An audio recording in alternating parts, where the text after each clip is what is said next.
Good evening. It is Tuesday, January 11th, and it is 6:30 p.m. We have a quorum, and I am calling this meeting to order. We don't have a full dais because Councilmember Peterson is not with us tonight. Many of you know that his son, James Edward Peterson, passed away on January 5th. If you would please join me in a moment of silence, let's remember the Peterson family.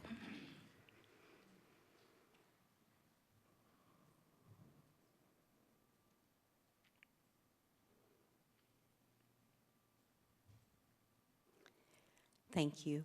Our thoughts and prayers are with the Peterson family, and so unfortunately what happens during the winter times, we've also had another loss in the community, and that was Jeff Holberg passed away.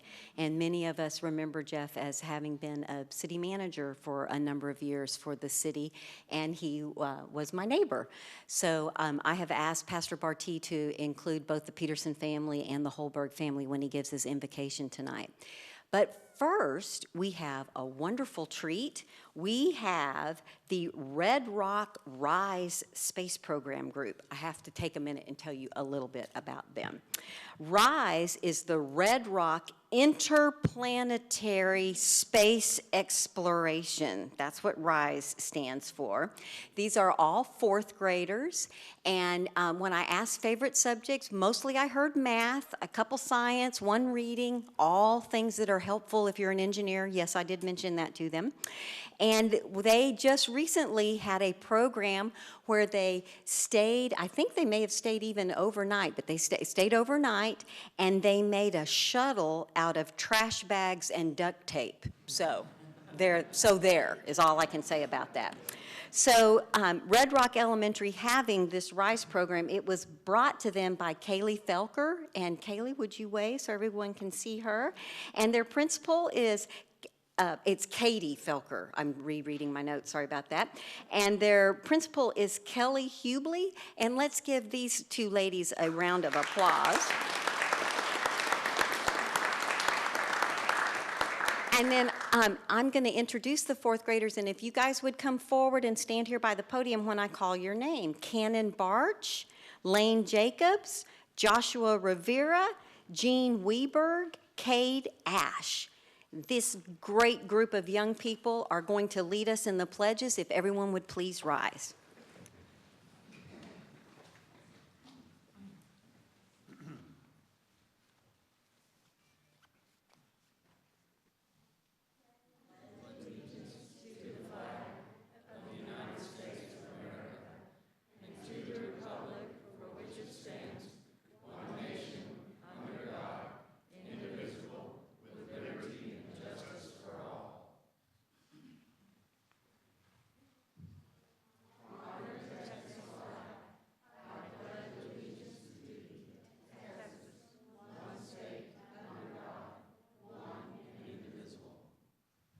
So I asked them if they were excited, and they told me they were scared to death. They did a great job. Let's give them a round of applause.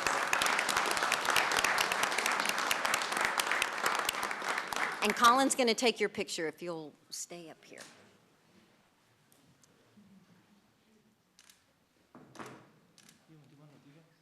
Sure.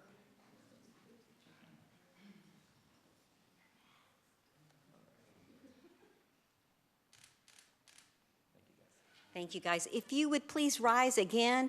Dustin Barty, who is the senior minister at Bastrop Christian Church, he will be leading us in our invocation tonight. Mr. Barty. Let us pray. Lord, thank you for gathering us here tonight. We are honored to assemble as a community. We are thankful for this place that we call home. We're mindful of the great joys that happen here where we live and for the times of tragedy as well. We ask for comfort for the Peterson family. Thank you for the ways that Mr. Jeff served as well as our city manager for a number of years. We are thankful for him and his life as well. Thank you for the future that you are unfolding here in Bastrop, the story that you're telling. This is a beautiful place to live.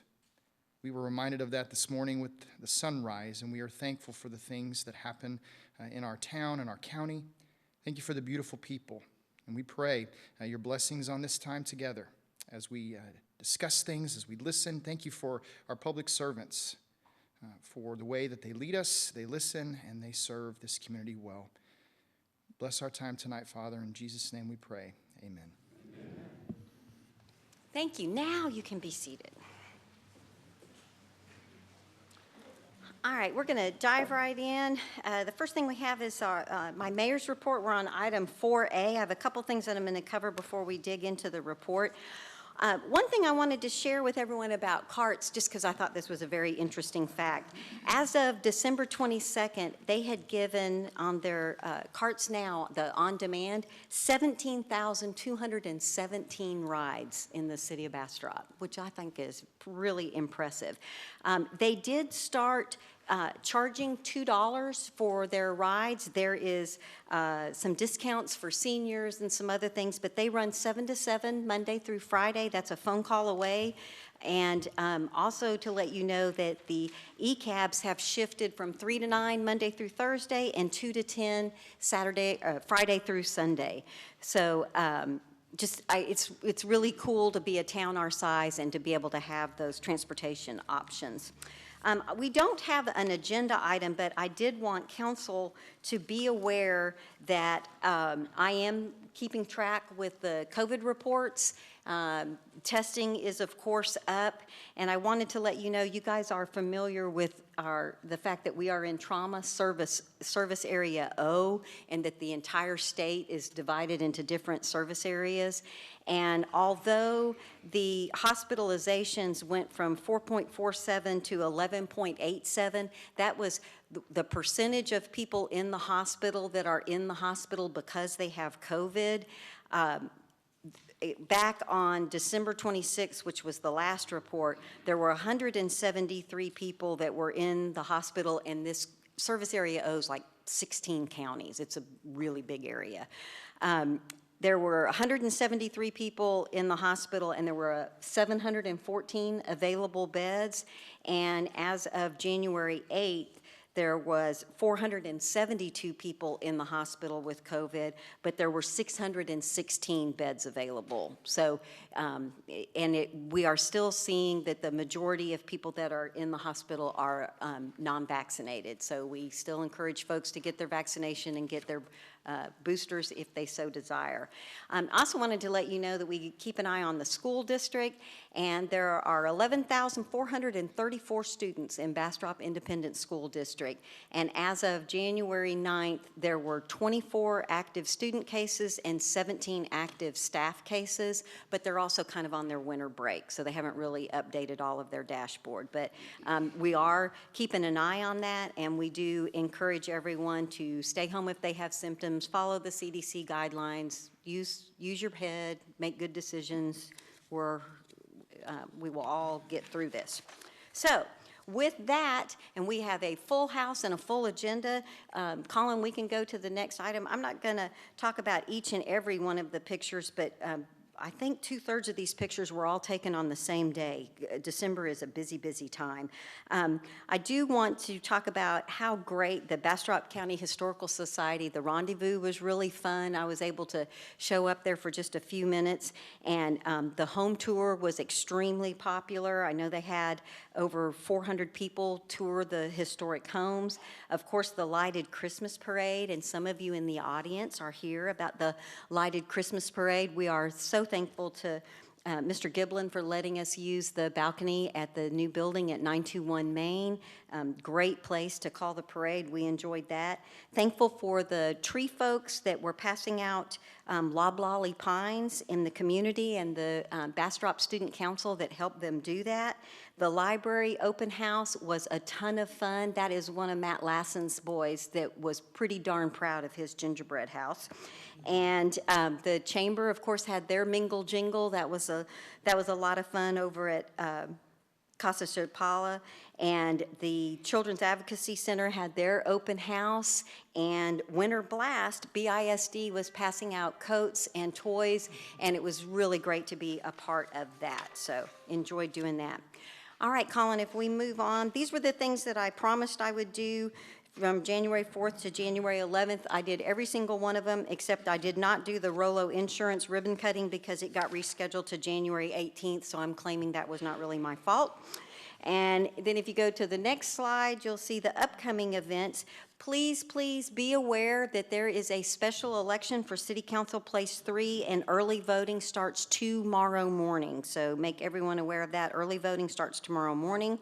The chamber banquet, the annual chamber banquet, is this Friday. We have a proclamation for them later. It's their 100th anniversary. There's a lot of folks who have worked really hard on that, and we're excited about that for them.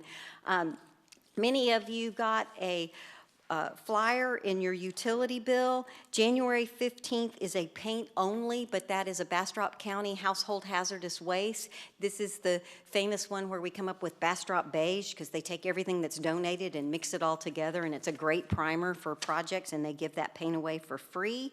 And you'll see a few other things on there I'm planning on doing, and letting everyone know that our next council meeting is January 25th, and the special election is on Saturday, January 29th, and we will be canvassing the votes for that election on February 9th, which council, that means that we'll have an extra council meeting. Our normal council meeting is February 8th, but because we follow state law, we can't canvass the votes until February 9th.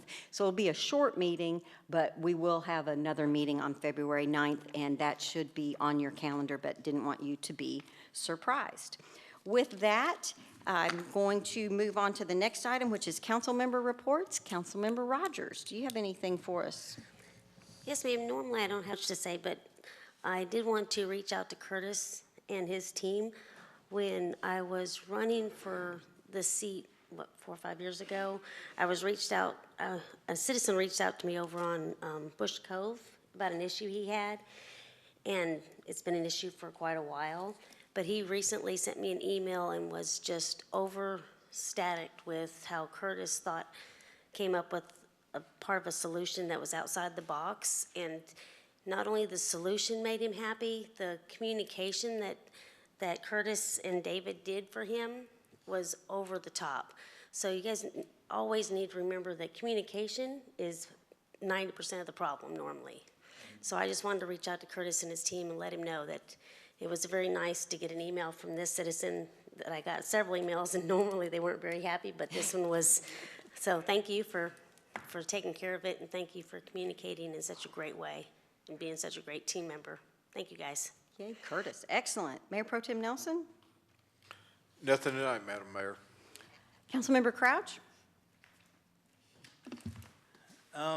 I got to experience the carts tour. My vehicle broke down Monday, and just coincidentally, my wife's vehicle broke down Monday, and another coincidence is my bike pump quit working, or I normally would have biked wherever. Do not go to Vegas, Councilmember Crouch says. So I took the cart for $2, took it all over town, and it was great. So I'm very glad, more now so than ever, that we have that service. I got to go on a tour of the wastewater treatment plant, and it's coming along very nicely. I can't wait to get all that online, and so that everybody could go out and see that. I watched the BEDC meeting online. If you're a member of the chamber and you don't go to the chamber luncheons, you should, because they have some excellent topics and excellent food and excellent dessert there. So if you don't go to those, be sure and go to those. And I worked a little bit on working out some different options for the rodeo arena to lease it. And then last thing is be sure you vote on the 29th. Exercise your right to vote. It's very important that everybody does that, and every vote counts. So be sure and vote, and that's it.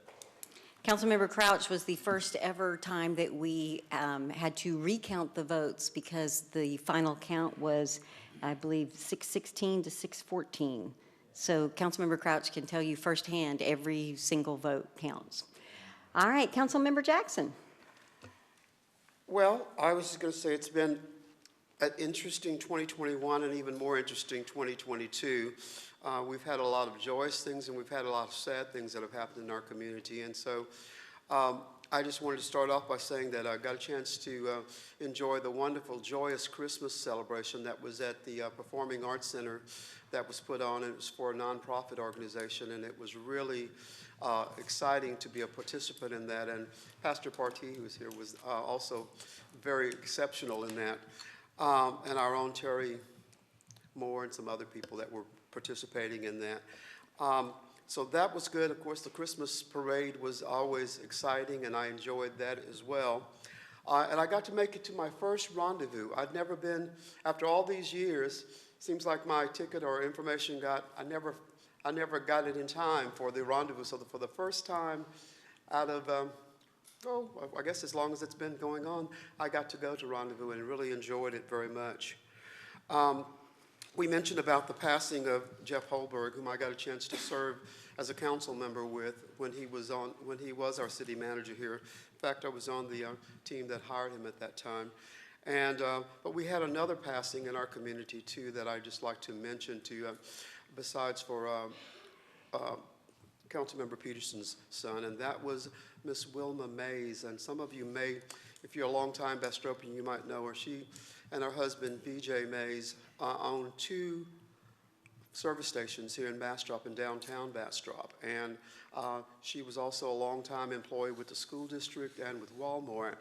And her husband was the first African-American police officer for the city of Bastrop. So there was a lot of different things that she did in her 90-plus years. And so I just wanted to do kind of a shout out to her because of her contributions to this community, and don't want for those to be forgiven, or to be lost also in the things that are going on. 2 fun things that are coming up, and we'll probably hear a lot more about that at the Opera House. They're going to be doing a new production called Crowns. It's a musical, and if you haven't gotten a ticket, you need to get one soon, because I hear the tickets are going very quickly. And there's a Valentine's Cabaret that's going to be for Valentine's Day also. I was going to talk about MLK, but since we're doing the proclamation later on, I'll reserve my comments on MLK until later on. But the city staff and the committee has worked very hard to bring that forward. So that's all I can say at this time. Thank you, Councilmember Jackson. All right, Council, we're on the top of page 2 on item 4C, City Manager's Report. Mr. Hoffman. Thanks, Mayor. And as Colin is pulling the slides up, I'll make brief mention to council. And if you saw my messages earlier today, you know about this. Several of our residents suffered the inconvenience of a multi-hour-long power outage earlier today. The entire west feed of the city's distribution system was without power. The problem was a blown insulator near the library. It did not take long for BP&L crews to find it, get it fixed, but we did get understandably lots of phone calls over here to City Hall asking what that was about. Thanks to the responsive BP&L team for getting that resolved pretty quickly. People are absolutely encouraged to call the city when things like that are going on. We also did put information out on the city's website to let folks know the situation with the power. Understanding that when your power's out, you may not have quick access to the internet. Sometimes your phone still has battery life, though. But there's always your phone, absolutely.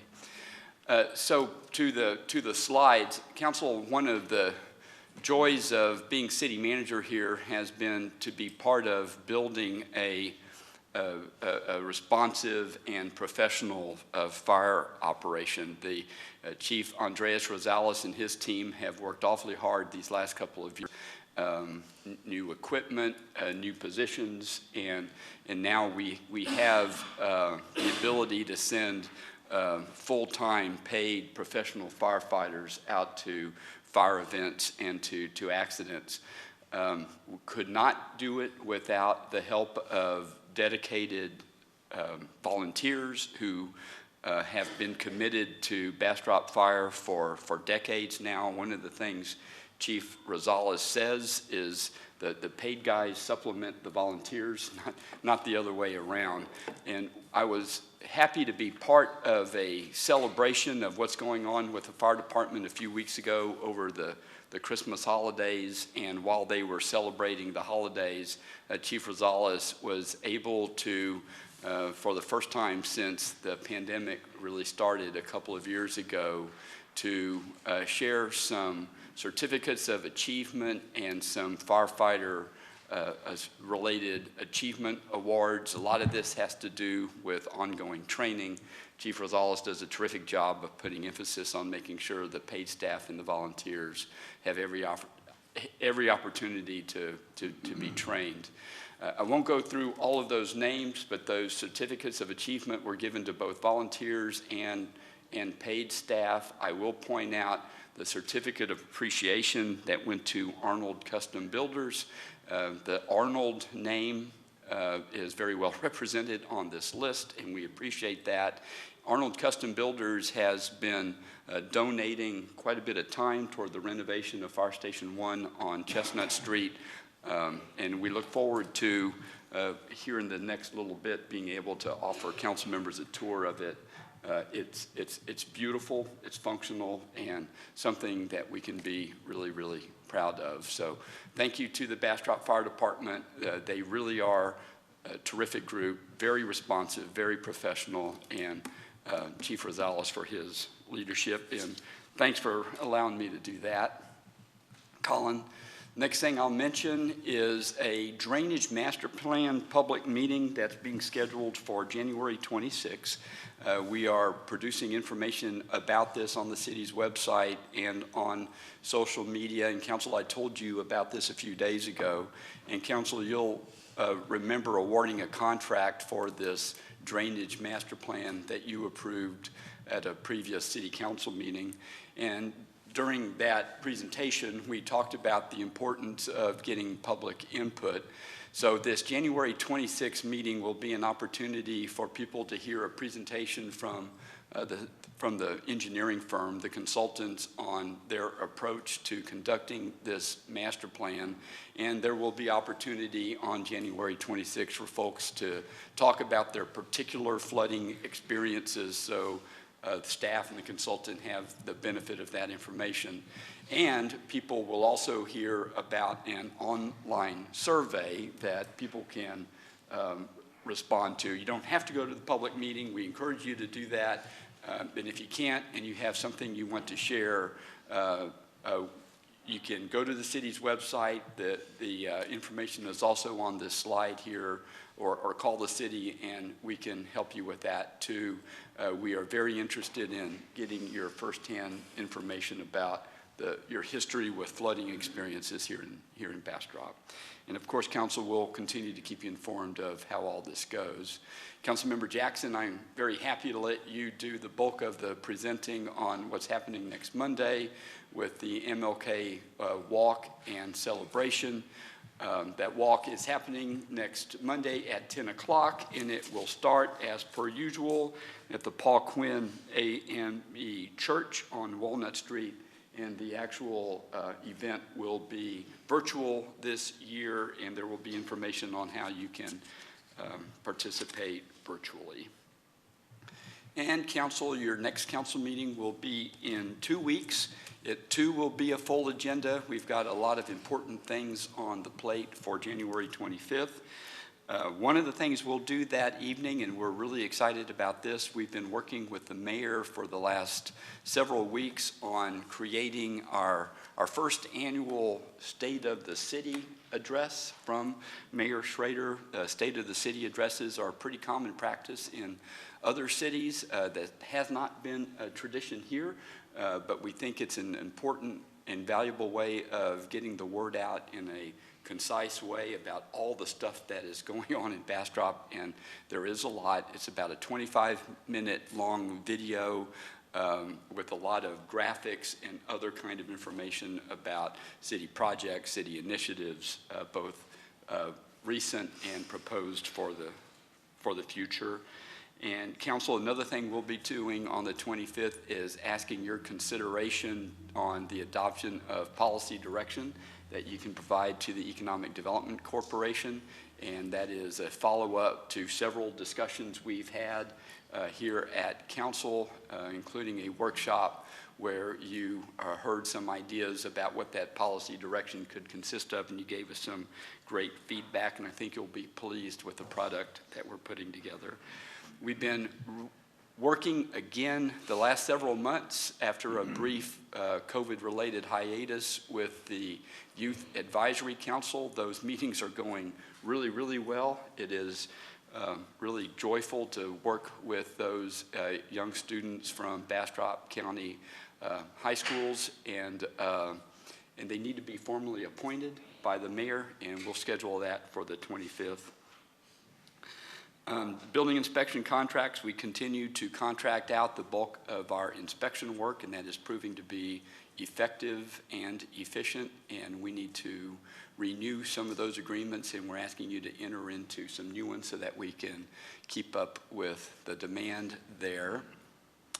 It is time for the police chief to present the annual racial profiling report, and all of that is in good order. We have a subdivision development happening north of town, and council, you'll need to do the routine thing of improving their public improvements plan. Another pretty significant initiative the staff team has been working on for a few weeks has to do with our strategy for finding funding for the rehabilitation of the old iron bridge. And council, this is old news for many of you. We think an important strategy is to tie together that bridge, which is on the Loop 150 corridor, with a plan for studying the Chestnut Street or Loop 150 corridor.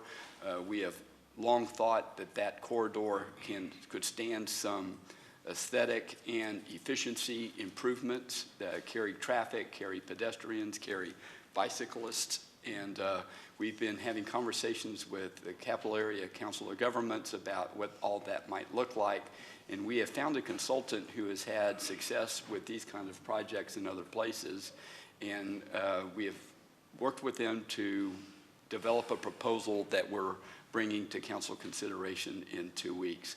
And I'll also say thank you, Mayor Pro Tem Nelson, for your grant finding and regional planning expertise in helping us put that plan together. We'll also need to take care of business and call the May 7th election, which may include charter amendments, will be the subject of another agenda item later this evening, and there are contracts associated with that that'll be on your agenda as well. Thank you. All right, thank you, City Manager. Those of you that have come to council meetings know it's just skipping around, and I know there are a lot of people here who are anxious to get on with some awards. So we're going to go to 4F, and then I'll go back and grab the proclamation. So we're going to go to 4F. I'm going to ask Kathy Danielson to come forward. We're going to do our presentation of Lost Pines Christmas Parade winners. So Kathy, if you will come forward.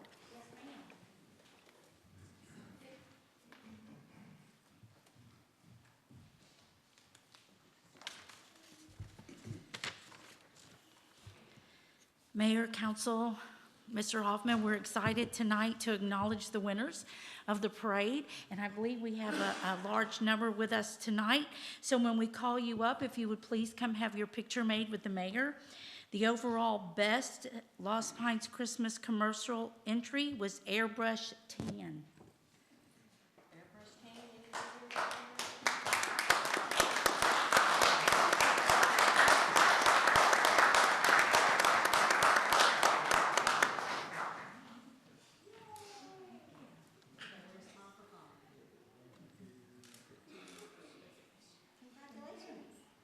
Overall best non-commercial entry was the Honor Choir.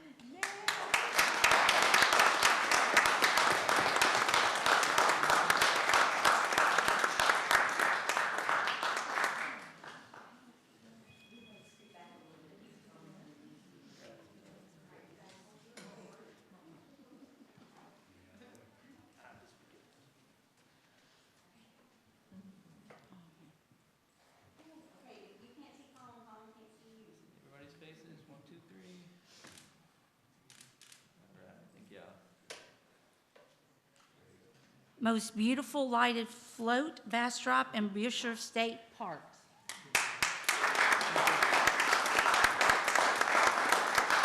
They're here.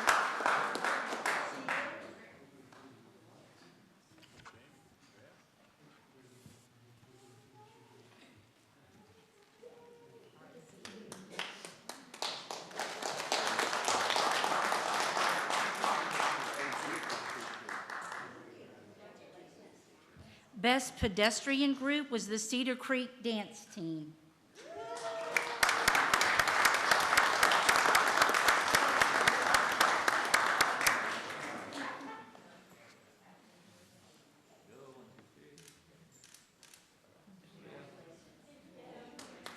Most original entry was the Bastrop Opera House.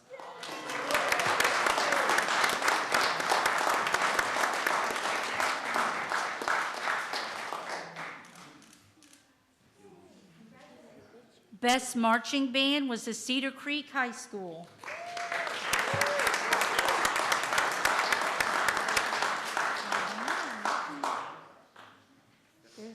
There's a hallway full out there. I don't. So we'll wait and see. The most festive automobile was Bastrop County Sheriff's Department. Sheriff Cook.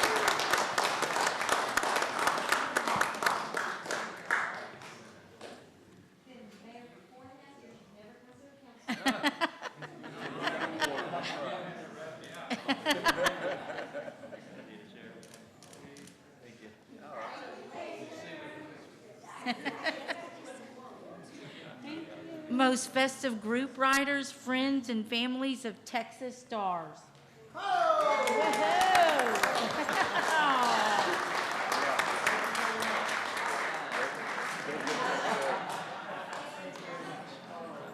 Best group entry was Central Texas Jeeps and Lower Colorado Jeeps.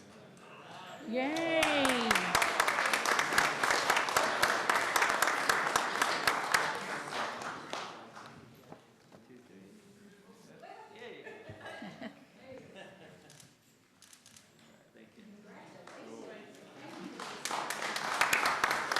Best emergency vehicle was Heart of the Pines Volunteer Fire Department.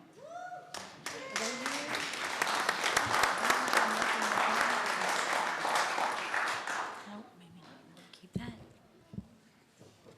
Best cyclist decoration was American Legion Post 533.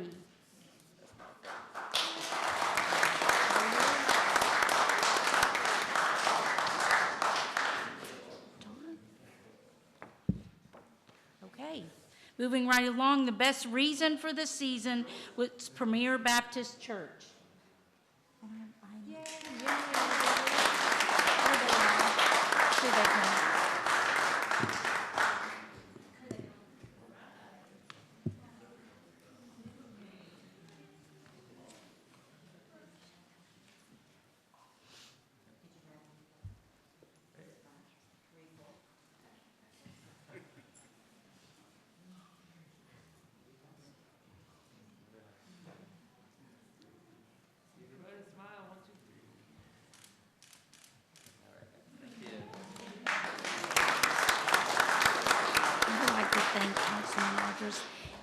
And I would also like to say a special thank you to Councilman Rogers for holding my hand and walking me through it and talking me through it and meeting me over and over. This was the first year the city department took this over, Councilman Rogers, and we really appreciate you helping us through this year, and it was a lot of fun. So How many years did you do it, Drew?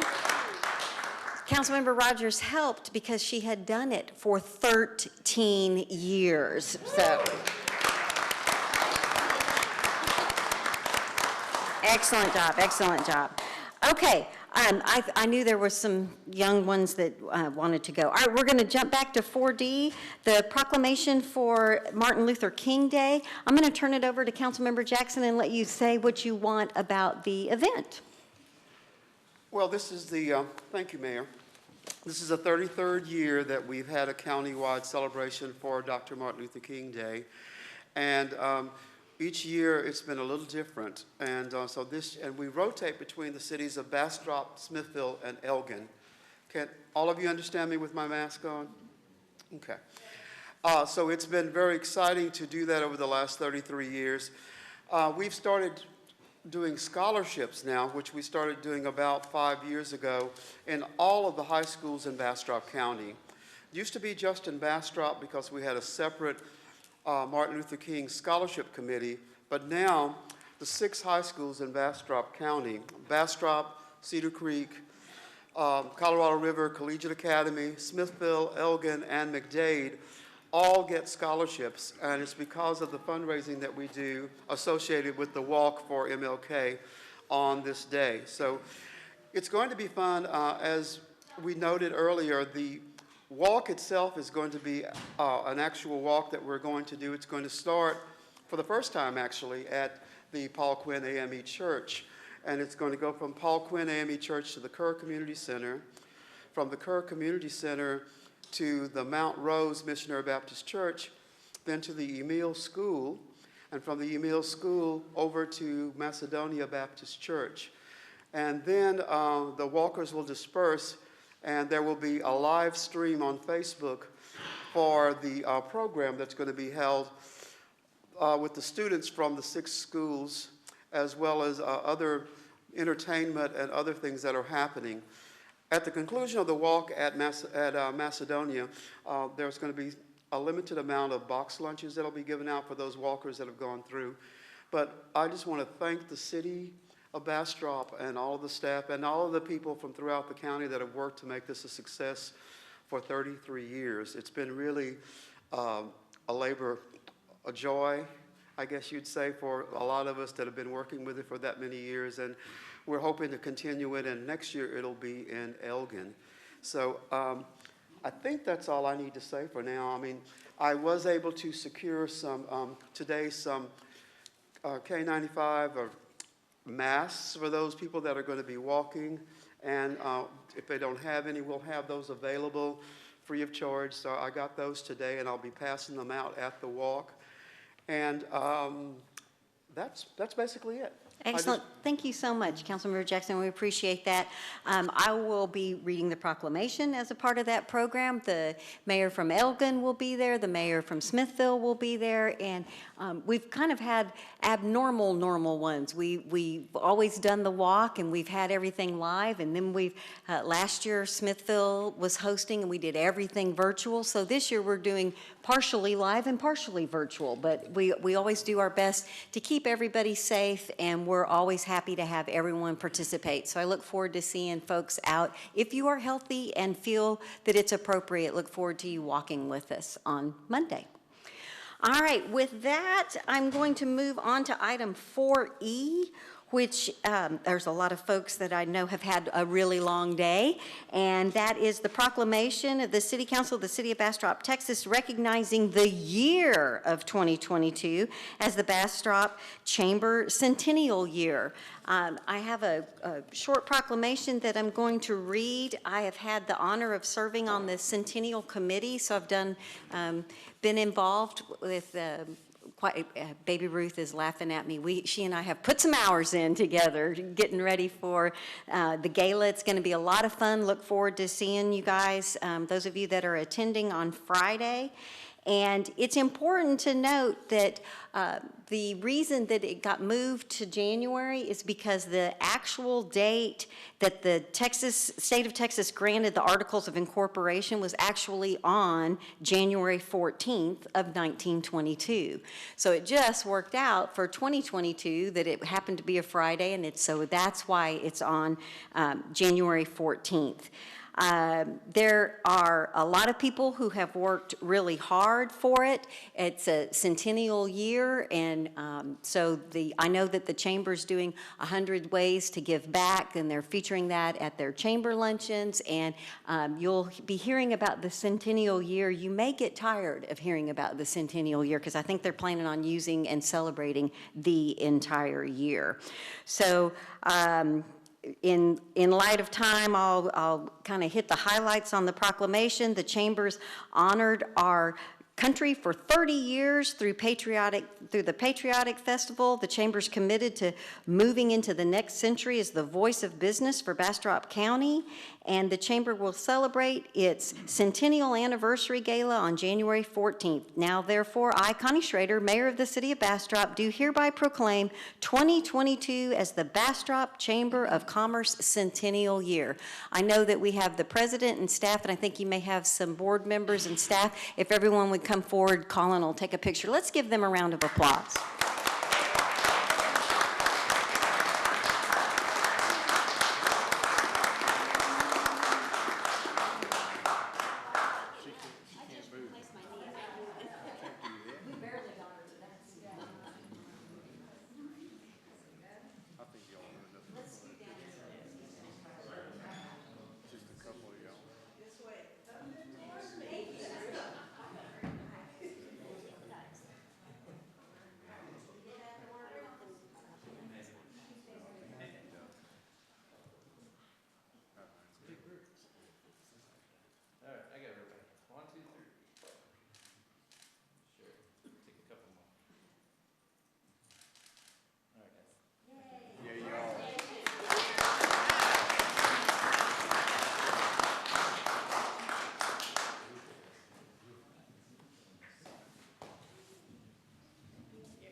All right, I know there is a large group of people in this room, and I had promised that it would be right around 7 o'clock, and I always try to keep my promises to Mr. Charles Washington Jr.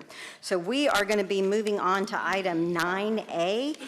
9A is on the top of page 4 of the agenda, and the agenda item reads as follows. Consider action to approve a letter of intent between the Mlk Multicultural Center Recreation Complex, Bastrop Independent School District, and the City of Bastrop to establish a partnership towards the acquisition, construction, and operation of a community facility that will provide both cultural and recreational benefits to the Bastrop area.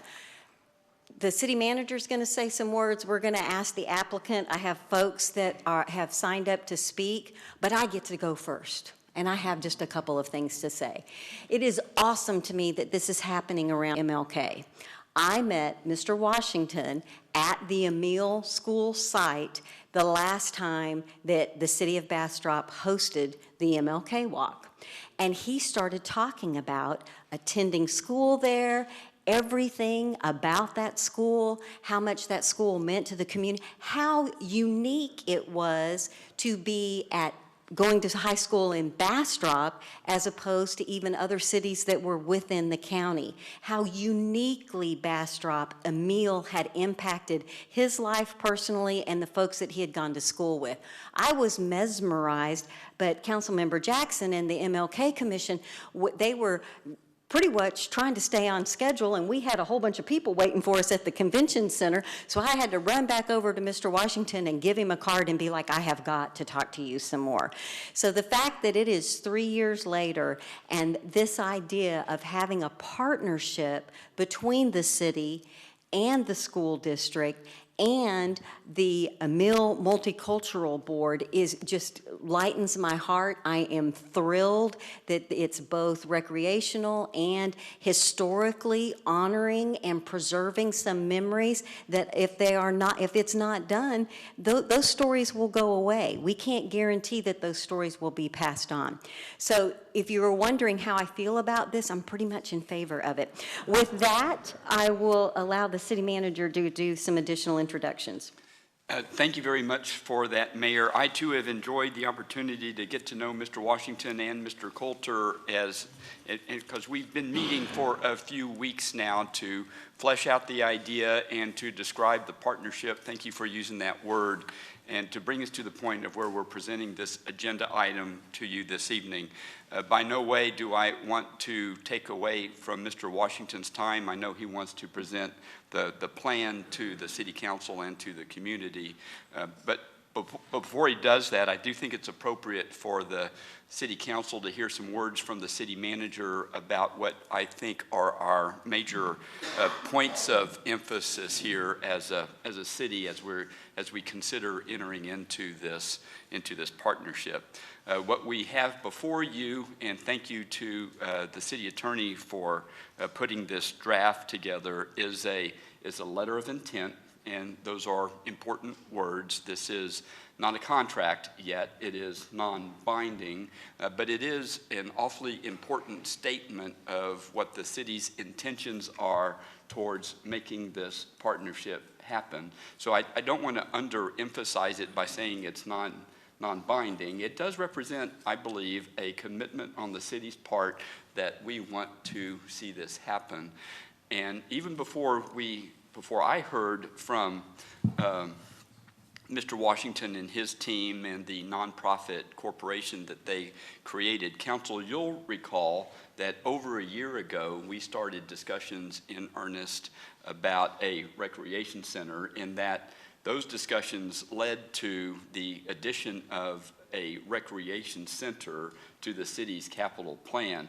We didn't identify funding for it just yet, but and that was a signal to me, your city manager, that this idea of a City of Bastrop recreation center that would more adequately serve Bastrop residents and non-residents as well was something of value and that we should pursue. And you may remember, and these words do exist in the city's capital plan, the idea is that the recreation center and the plan for it would be informed by a master plan update. And another initiative we're taking on this fiscal year is the updating of the City of Bastrop's Parks and Recreation Master Plan. We've had lots of conversations, Councilmember Jackson, about the city being more involved than we have been historically in recreation service delivery, which is where that rec center project idea came from. And what I've been thinking all this time is that what we need, the missing piece, is the plan. And I will say that I think that is what we're being handed by this group. They're giving us a plan and a way to get this done. And I, for one, really appreciate it. And it's a way that benefits the community, honors the legacy of Mlk High School. We do have the opportunity, City Council, to enhance the plan. And we've had very productive meetings with Mr. Washington, Mr. Coulter. We've met with their architect. We have shared some ideas about how the project could work, how it could work for that site, how it could work from a traffic perspective, how it can work from a drainage perspective, both of which are particular challenges on that site right now. And one of the things that we would commit to as a city, council members, is continuing to plan those roadway improvements in particular. It's no secret that there are particular traffic challenges associated with Mlk Elementary now. We think that the project gives us an opportunity to plan around that and address it. And so one of the commitments that's in this letter of intent is the city is committed to planning those roadway improvements and funding those roadway improvements. And council, you know, we've been talking for a while now about a November of 2023 bond program, which would largely be about citywide roadway improvements where we're doing full depth reconstruction and repairing city streets, which is a much needed endeavor. Other components of this letter of intent would be the swapping of land between the city and the Bastrop Independent School District.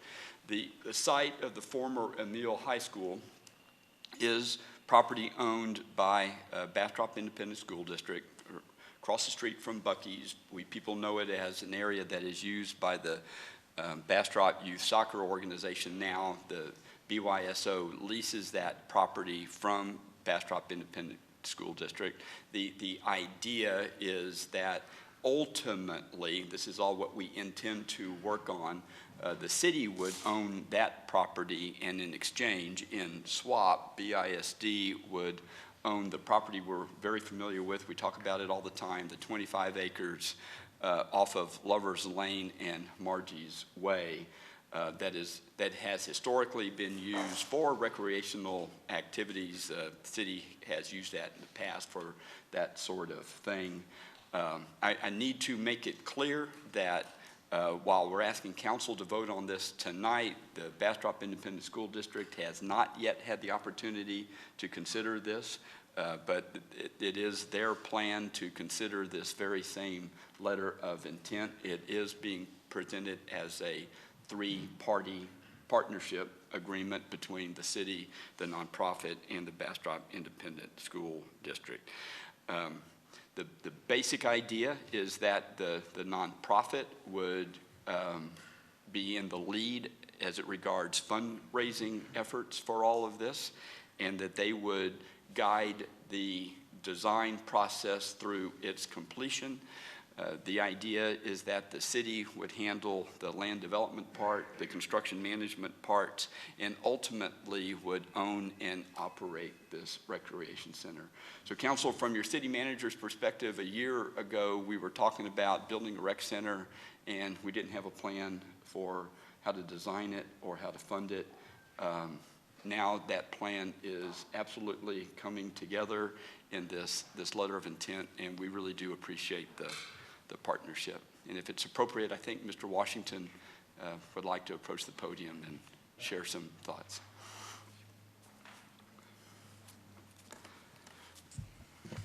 Thank you. Good evening.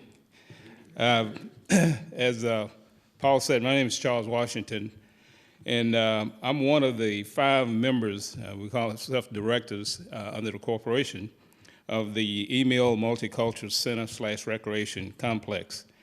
And what I'd like to do, and we are a nonprofit tax-exempt 501c3 corporation with the state and with the IRS. So we are legit. We are able to operate as a nonprofit and a tax-exempt nonprofit. With that, what I'd like to do is just introduce the board members. I think all the board members are here, with the exception of Neely Kerr Green, who had an obligation she couldn't get out of. So T.C. Clemens, and T.C. said he preferred to sit and not stand. Oh, he goes. Okay, that's okay. Okay. A lot of you might know T.C. is a long line family. The Clemens, great athletes all through email. Charlie Coulter, and Charlie and I are the ones who've been working a lot with Paul. And Charlie is what we call him is our techie guru, so he's the director also. Terry Moore is with us. And Terry is going to help us a lot with the recreation part. As most of you probably know, Terry she's headed up the Bastrop YMCA before it went back to Austin. So hopefully Terry is going to be the person to work with a lot of people on the recreation activity. And then Neely Kerr Green, most of you here, especially people in the Bastrop area, know Neely. I keep calling her Neely. She and I are classmates. We're the two that graduated from email in 1963. So we've been around a while. But she taught in the Bastrop Independent School District for 36 years, so she's going to be an asset to us also. So the Charlie Coulter, T.C. Clemens, and I guess starting in August, we decided that we were going to set up a nonprofit corporation. So as of August the 23rd is when a state officially approved us, and so that was kind of the kickoff of this whole thing. I want to thank Mayor Connie Schrader, and City Manager Paul Kaufman. They have been overwhelmingly supportive of us. They've worked with us, and I'll use a quote that Charlie Coulter used in one meeting we had with the mayor and Paul, and when Charlie said that this was like a jackass in the Kentucky Derby. So He was talking about us being the jackasses, and we were dealing with the Kentucky Derby. So we've learned a lot by working with him. Paul's been very patient with us and walking through all the things that we need to do, so we appreciate that. I want to thank all the people here who are here to support us. Probably might be some here that's not here to support us, but I'd like to thank them too, so maybe we'll bring them over. That's what this site's all about, is to bring the naysayers over. So hopefully we thank all of you for coming out. We think this is going to be the greatest thing that we've done in a long time in Bastrop. And just a minute or two, and my group tells me don't talk too long, so I'm going to try to keep it as short as I can, but I want to give you some information. I grew up in Bastrop. I'm born and raised here. I happen to think that Bastrop is the greatest city that I've ever been in, and I've traveled around about 38 years with the federal government, so I've seen a few cities. But this is a great city, and I think what we're trying to do here is going to make it an even greater city. I want to thank the City Council for giving us the time to talk to them. I think some of them probably, I've talked to some of you on and off about this project. I don't know how far we've gone, but they probably know some of it, of some of the things I'm going to talk to you about. And I would say to the council members, we believe this project is historical, and we believe it's a game changer for Bastrop. The letter of intent that Paul introduced is kind of the key right now for us. As a nonprofit, one of the things in the letter of intent that it talks about is that our responsibility is to raise the major part of the funds to fund this site and complex. The other part is for us to work with Duke Garwood, who's our architect, to deliver the site, he and the engineers. So this letter of intent is very important because when we go out to the donors, and that's another thing which it fits under, I took a look at the council focus areas, and one of the things that you all focus on is fiscal responsibility. So I think you'll fit this under, you can fit this under fiscal responsibility, because we intend to raise most of the money, if not the majority part of it, to fund this project. But the letter of intent will give us a letter that we can go to the donors, and it should be, as my CPA or our CPA said to us, it should be a game changer as far as them having a confidence in what we're doing. And working with the city and with the school district is a big factor also. But we look forward to working with the city, and I want to give you just a few things that I've kind of wrote down here about the letter of intent. I said here that it will allow us time for the BISD, that's Bastrop Independent School District, the City of Bastrop, and the email nonprofit, which is our group, to work through what we call acquisitions, and that's acquiring the land, the construction, the operation of a community facility.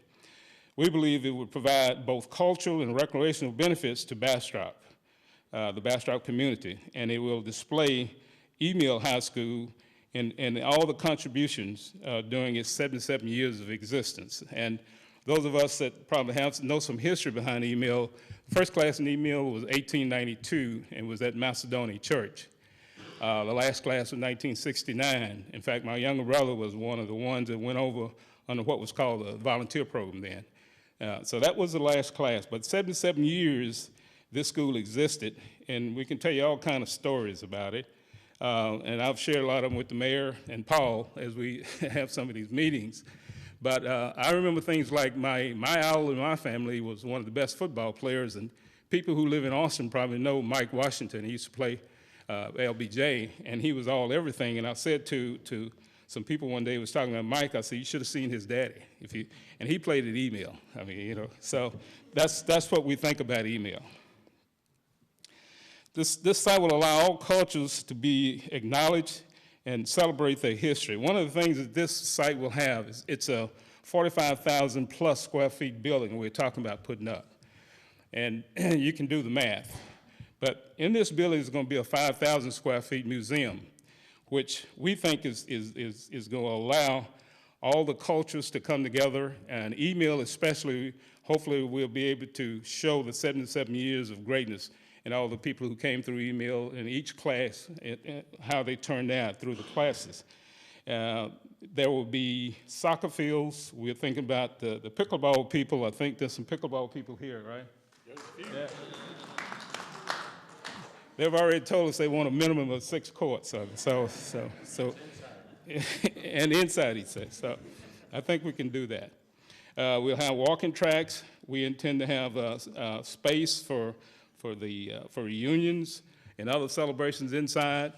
There is, in the gymnasium, which is a 27,000 square feet gymnasium, it's versatile. It can do a lot of things, volleyball, basketball, pickleball, you name it. So we think this is going to be one of the significant things about bringing people together and unite the city. And that's another one of our, we have 2 things we want to accomplish with this project. First off is the history of Bastrop, highlighting email, the 77 years of email, but all the other cultures in Bastrop area. I'll tell a story that I remember growing up there when there was 3 schools here. There was a Mexican school, there was a black school, and a white school. Now, that history should be captured somewhere, and we think this is the vehicle for doing that. The other part of it is the unity part. We believe that, we have more in common than we have divisions if we sit down and get together. And I think these recreational parts of what this site's going to be about and what we do, we think getting people together and trying to get people out to mix, to play together, do things together, we think that's going to be a big part of what we can accomplish and make Bastrop an even greater city. And some of the things that we, again, under the council focus areas is economic vitality. Well, if you're looking to bring big companies in, they look at the diversity, they look at, what is it that this city does across the board. And those of us that's moved around know that people want things to do when they come in. And big companies don't like to bring their companies in if their employees don't have anything recreation-wise to do. So we think this site will provide that. And the donors, already talking to people, most of the donors that I've done some just testing the water on are really excited. Very few negatives have I had from this, and people from all walks of life. So we believe that this is, as I say, a game changer. It will allow all cultures to be acknowledged and celebrated for their history, and that's a part of the museum and the other parts of everything that we do in this center. The site will promote goodwill and the spirit of unity by connecting communities through history and recreation activities, and we truly believe that. I mean, if you think about when you get into recreation and outside activities, sports, that's where a lot of people come together, and usually they find out a lot of things that's good about each other. So we're really depending on that to happen. So working with the city of Bastrop, we hope to secure also this site to be a National Historic Site designation.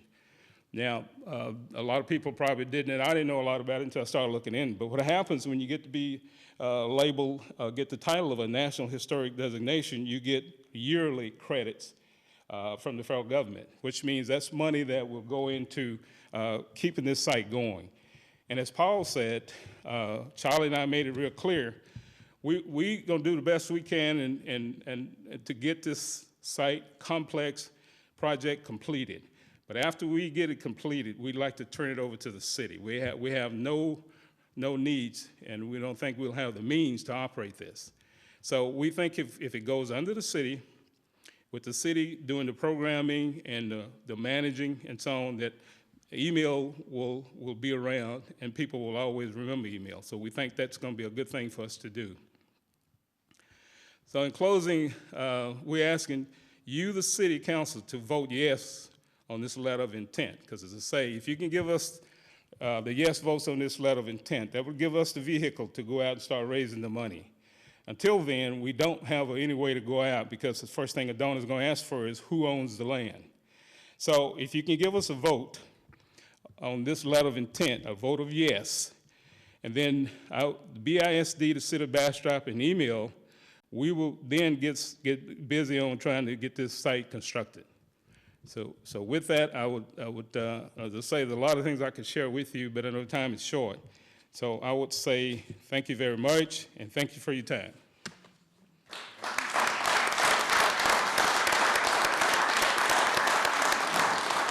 Thank you, Mr. Washington.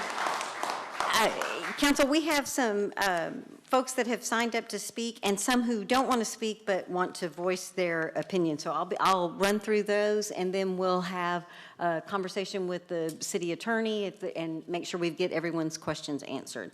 The first person is Vicki Benson. She does not wish to speak, but she is in support. The second person is Chris Kirby, and he is in support. Mr. Kirby? If you'll state your name and address, and Mayor Pro Tem Nelson will push a button and you'll drop through the floor in 3 minutes. So. Thank you, Mayor, and my name is Chris Kirby. The address I'll give you is 906 Main Street, the address of my law office, because I represent the nonprofit that we're talking about right now, the Multicultural Center. I also just want to say briefly that with respect to MLK, I profess Jesus Christ because of Martin Luther King in his speech called The Drum Major Instinct, which is a famous one. And so the confluence of these things together is really beautiful. I will also say that in another life, I have a little business called the Bridgefield Group, which does diversity training nationally and internationally and works on building relationships across the diversity divide. And to me, this is one of the most incredible projects I've seen for that opportunity. This is an opportunity for this city and through this city to show what it can mean to really grow through rather than be damaged by history that created a school that was specifically for a specific ethnic group. What this allows us is an opportunity for this city to become one that is a bellwether for all cultures to come together around this multicultural center, this center of the city, literally, physically, and metaphorically, in ways that can show what can truly happen. In the same way that Emil was such an incredible cornerstone for the African American community in Central Texas. But, you know, the beautiful thing to me also is that, you know, there's not a lot I want to emulate about New York City, but it does have its Central Park. And to me, what this could become, quite literally for us, is the Central Park for Bastrop, a place where all cultures, all people, all groups can come together, whether it's individually or across whatever those various chasms are that are created by ignorance or lack of in relationship, where people can really grow together and grow in ways that can only happen on a pickleball court, right? Or on a tennis court or on a basketball court or on a soccer field. This is an opportunity for us to build relationships in ways that we've never had that opportunity to do before. It's a way for us to do it additively without having some sort of edict from the top down. This is going to be one man or one woman sitting down across the table or across the court from one man and one woman that they don't know, and before long calling them friends and calling fellow citizens of this city and of this county. This, to me, is a cornerstone project I've never had an opportunity to participate in. I was blessed. Mr. Washington and I knew each other over his younger brother and some help that I did with that. And then I was blessed to see him at a chamber event. Councilman Crouch is right. If you hadn't come to a chamber lunch, you need to. And from that, I volunteered to be counsel for this organization because I believe in it more than anything I've done in a long time as an attorney. This is something that I think is an absolute gem that this city has, and the confluence of work between BISD, the city, and a nonprofit is something that I think for generations is going to pay off for us as citizens, for us and our children, our grandchildren. This is something that we're going to look at these 5 people who've done the heavy lifting and all of you who are in support of it, and we're going to say for years to come that this project, this place, is going to be something that we can truly call home in Bastrop. Thanks. Thank you, Mr. Kirby. Okay, so those of you who have been through our public hearings before, it's a business meeting, so we don't applaud and we don't boo and we move on. Sorry, but we got to be consistent. Oh my goodness, I did this right before I'm calling Gary Moss. So, Gary, if you'll please give us your name and address, you'll have 3 minutes to speak. Thank you, thank you, thank you. Gary Moss, 1706 Wilson Street. I have the honor today to be able to speak to you on behalf of the Bastrop Area Pickleball Association membership that you see behind me as the president. We are here to show our support for the Mlk Multicultural Center and Recreation Complex. Our 501c3 organization's first objective is to encourage and promote the game of pickleball in the Bastrop area. Second obligation is to advocate adherence to the rules of the U.S. Pickleball Association. And most important, the third is to support and foster the development of young pickleball in Bastrop area. You may be aware that last year, working with Terry Moore as a group, put on 2 different month-long clinics for beginners. We had quite a few new members that came from the clinics. One of the guests, one of the greatest things about pickleball is that if you're age 8 or 80, you can play this game together. I do not know any other sport that the whole family can play together, from grandkids to mom to dad to grandparents, all can play together and have a great time at it. At this time, we have 171 members of Bastrop Pickleball Facebook. We're using the tennis court at Fisherman's Park as our play area. The park department was kind enough to stripe off 4 courts for us to play on. We play Tuesdays, Thursdays, and Saturdays at 7 a.m. until around 10:30 to 11. We have a ladies group that plays Sunday afternoons, and some play Wednesday evening. With 4 courts, we can play up to 16 players at a time. We have an average of 25 to 35 players show up to play on a regular basis. We have around 60 die-hard players that if we had the courts to support, that many people would play on a regular basis. We could easily use 15 pickleball courts. Pickleball is the fastest growing sport in the United States. I was introduced to it about 15 years ago and have seen a lot of growth over the time. When we started playing here in Bastrop, we only had 4 to 6 players just 4 years ago. One of the most interesting things about pickleball is how wholesome it is. You never hear people cussing, screaming, experience people losing their temper. It is truly a pleasurable experience for everyone. It's just plain fun. I have never in my life laughed more at myself and others when playing this game. I do not care how good you are at this game. With that little wiffle ball, the bounce will take and make you very humble, and you can do is laugh about it. And who among us does not need a good laugh from time to time? This is the only sport that requires a warning. This is the warning we use before we introduce the game to someone. Pickleball is addictive. It may result in better health, quicker reflexes, increased mobility, a nicer personality, excessive laughter, newer friends, good friends, funny friends, and weird friends. A better outlook of life and a never-ending search for the best pickleball paddle. With that all said, we're a group and are looking forward to to work with and for the success of the ML project. We have a lot of good, smart people and resources to put forward in making this happen, and possibly shoehorn our way into some new courts for us to play in. Thank you. All right, thank you, Mr. Moss. Okay, the next person signed up, we can't clap, it's a business meeting. The next person signed up is Wesley Eves, and he said he wishes to speak in favor. Wesley, are you here? Wesley Eves, 130, I think I'm saying the name correctly. Okay. Next person signed up to speak was Sunday Thompson. Sunday Thompson. She wishes to, please record my support, wishes to speak in favor. The next person signed up to speak, does not wish to speak. Garrett Thompson at 211 Margie's Way, and is in support. Then Christina Want. Christina Want is at 146 Margie's Way, wishes to speak in opposition. Christina Want, are you here?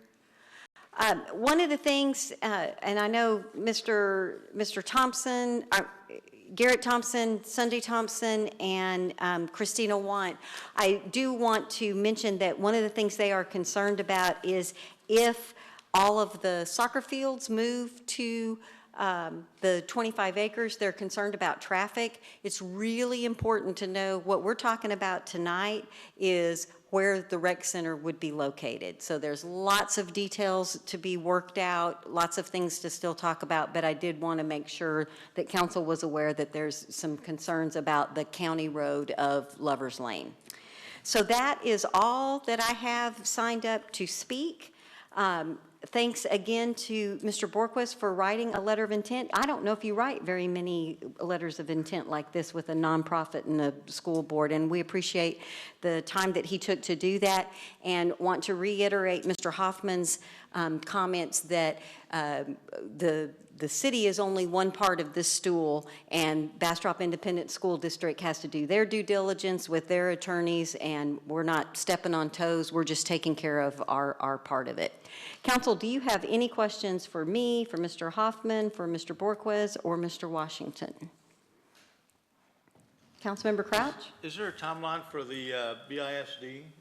It's pretty quick, isn't it? There was some discussion. I know that their attorney has reviewed the letter of intent, but they were maybe going to be on the January 18th agenda, but I haven't seen that agenda, and I'm not sure if they're going to make that. I don't want to speak for them, so. Councilmember Rogers. Well, I would like, if you don't have anything further, I'd like to move to approve. I think this is a wonderful idea. When Paul spoke to me about it a few weeks ago, I was so excited and made an effort to come to make that. I have a motion from Councilmember Rogers and a second from Councilmember Jackson.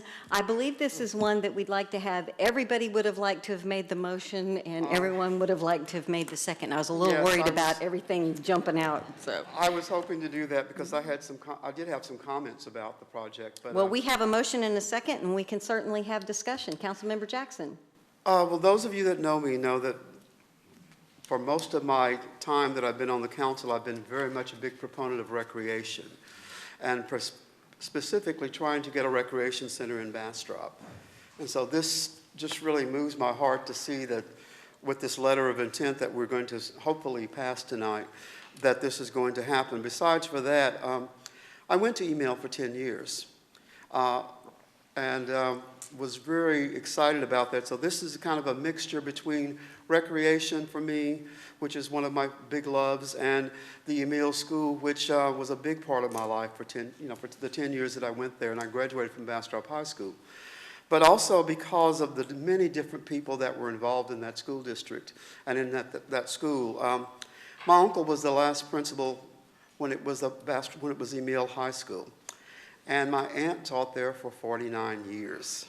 And so I have deep roots with that school, and my parents graduated from there, and all of my aunts and uncles and cousins and everyone did also. So it's really important. So I'm glad to see this, the proposal. I'm glad to see the collaboration with the pickleball group because, as Mr. Moss said, it's the fastest growing sport in America right now.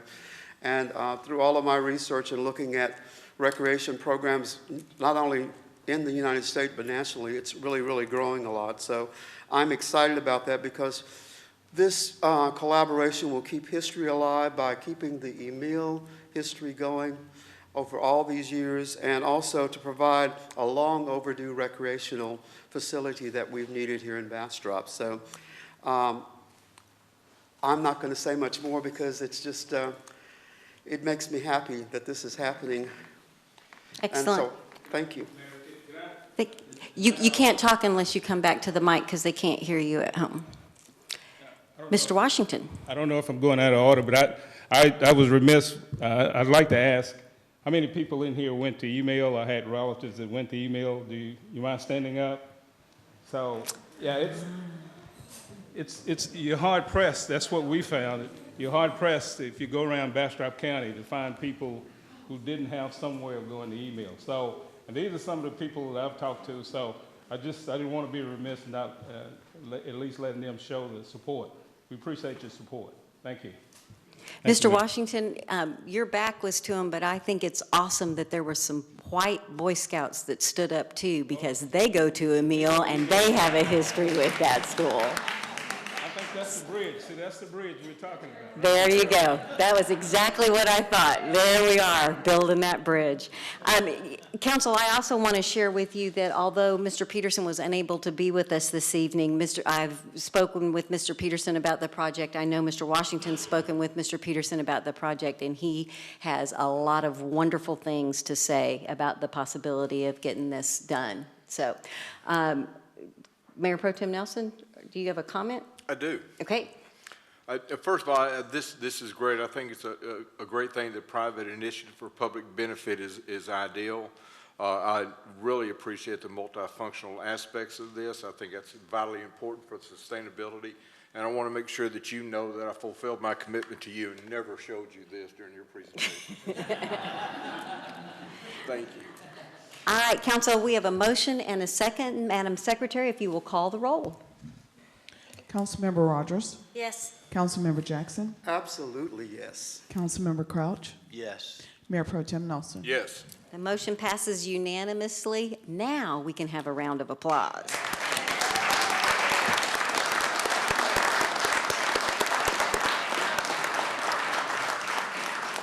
Council, it is 7:50 and we're going to take a 5-minute break. So we are in recess. And I really appreciate you guys coming. We have 5 more pages of an agenda to get through. So I would encourage, if you're not staying, that you would move on so we can get on with things. Thank you.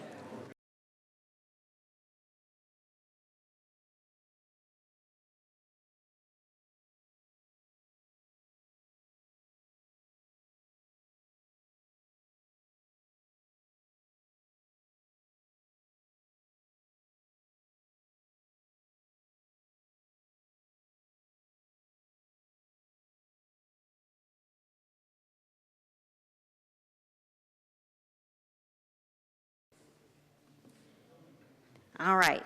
It is 7:58, and we are back in regular session. We are going to item 9F, consider action to approve ordinance number 2022-01 of the City Council of the City of Bastrop, Texas, authorizing the issuance of the City of Bastrop, Texas Combination Tax and Revenue Certificates of Obligation Series 2022, levying an ad valorem tax and pledging certain surplus revenues in support of the certificates, approving an official statement, a paying agent registrar agreement, and other agreements relating to the sale and issuance of the certificates, and ordaining other matters relating to the issuance of certificates. Ms. Waldron. Yes, good evening, Mayor and Council. I'm going to let Dan Wegmiller go over the actual bids, but I just want to refresh and remind, during the budget process, we talked about this issuance and what it was going to be for. I've got up on the slide approximately $3.6 million for street and drainage infrastructure. We had identified Old Austin Highway, but have come back with some other streets that we are highlighting, and we will take it as far as the money will go. We'll add streets if we're able to do so once we get the quotes. So that covers that, and Trey provided us a nice little handy-dandy map there to kind of show the streets that we're talking about with this. But I'll go back and let Dan cover the actual bids. Thank you, Ms. Waldron. Great. Thank you, Mayor, Council, City Manager Dan Wegmiller with Specialized Public Finance. As Tracy mentioned, part of this process, we got your bond rating affirmed. We answered a number of questions, just updates. You've been reaffirmed at the AA rating, which is 2 notches from the highest rating possible of AAA. No downward pressure, so congratulations on that rating. It reflects that evaluation hits 4 categories: your financial performance, your debt levels, your management, and your economy. So you're hitting on all cylinders to be at the AA level. With that, it produced 5 strong bids, and sometimes we do competitive sales, sometimes we do negotiated, depending on the issue and the structure and what's needed, how much flexibility, and when we structure a deal. $3.6 million is what we funded, is perfect, straight new money for a competitive bid. And the reason why, you see it on projects and different aspects all the time, but on a bond sale, the low bid was from BOK Financial Securities at 1.313840%. The cover bid was from R.W. Baird at 1.407998%. 9 basis points is a pretty large gap in competitive sales. But right after the first of the year, a lot of people are hungry for bonds and to fit into portfolios. So I just wanted to point out, we had 5 good bids, but obviously BOK Financial came in very strong with their bid, and obviously liked the credit and had some place for the bonds to go. So with that, I'd recommend accepting the bid from BOK Financial. Bart Fowler from McCall, Parkhurst, and Horton, your bond lawyer, is here. Your bond ordinance has been completed with the bid information, so we're both here to answer any follow-up questions you may have. Thank you so much. Council, you noticed when you sat down that you had a new copy of the ordinance. It's because they had the bid information now in this that they didn't have when the packet was put together. So that's why that's the only thing that's changed, is the bid information is in this ordinance. Council, do you have any questions for Ms. Waldron or for I do Bart have a or question for you, I'm sorry. Absolutely. As Councilmember many Rogers. times as I've seen you up here, and thank you for coming and telling us, I don't know if I've ever seen that big of a gap. Usually they're like hundreds of a penny way over here that I don't even understand. You know, So, that's why I brought it to your attention today, because the last number of sales we've had, not just here but elsewhere, we've had really tight bids. I think this is right after the first of the year. You're one of the first sales coming out of the gate. When investors have places that they need the money to go, whether this was going to either bank holders or individuals, whatever was behind BOK, and I can get some follow-up from BOK after tonight and just see, but that's really indicative. That's where R.W. Baird as well, you know, they're 7 through number 3, 4, and 5. It's just a market thing, and when people bid on a competitive sale, they don't always have all the bonds spoken for. They like the credit. They know they can work it out of their inventory over the next day, next few hours. In this case, I think it just speaks clearly that they had some orders already stepping up to them about this credit, and that's why they were able to get as aggressive as they were. thank you. You bet. It's an advantage for us. Absolutely. All we need is one good, really good bid, and that's what we got today. Excellent. Thank you. Councilmember Crouch, you have to turn on your mic or no one can hear you. I was just saying, it looked like it came in second to last on the timeline, so they waited till the last. That's a great point, too. They were all due at 11, and they happened to be one of the last ones coming in. So, you know, maybe they got that last-minute order and sharpened their pencil as they submitted it. All right, any other questions? I move to approve. I have a motion to approve from Councilmember Rogers. Second. I have a second from Councilmember Jackson. Is there any further discussion? I'd just like to thank Mr. Wegmiller for all of his years of helping us and keeping our finances together. I really do appreciate it. It's been how many years now? Since around 91, 92. Okay, thank you. Thank you, Councilmember Jackson. Madam Secretary, if you will call the roll. Councilmember Rogers? Yes, Councilmember Jackson? Yes. Councilmember Crouch? Yes. Mayor Pro Tem Nelson? Yes. The motion passes unanimously, and I'm signing these because they need them tonight. That's why I'm taking time to do that. Okay, I know we have jumped all over, and I'm looking around the room.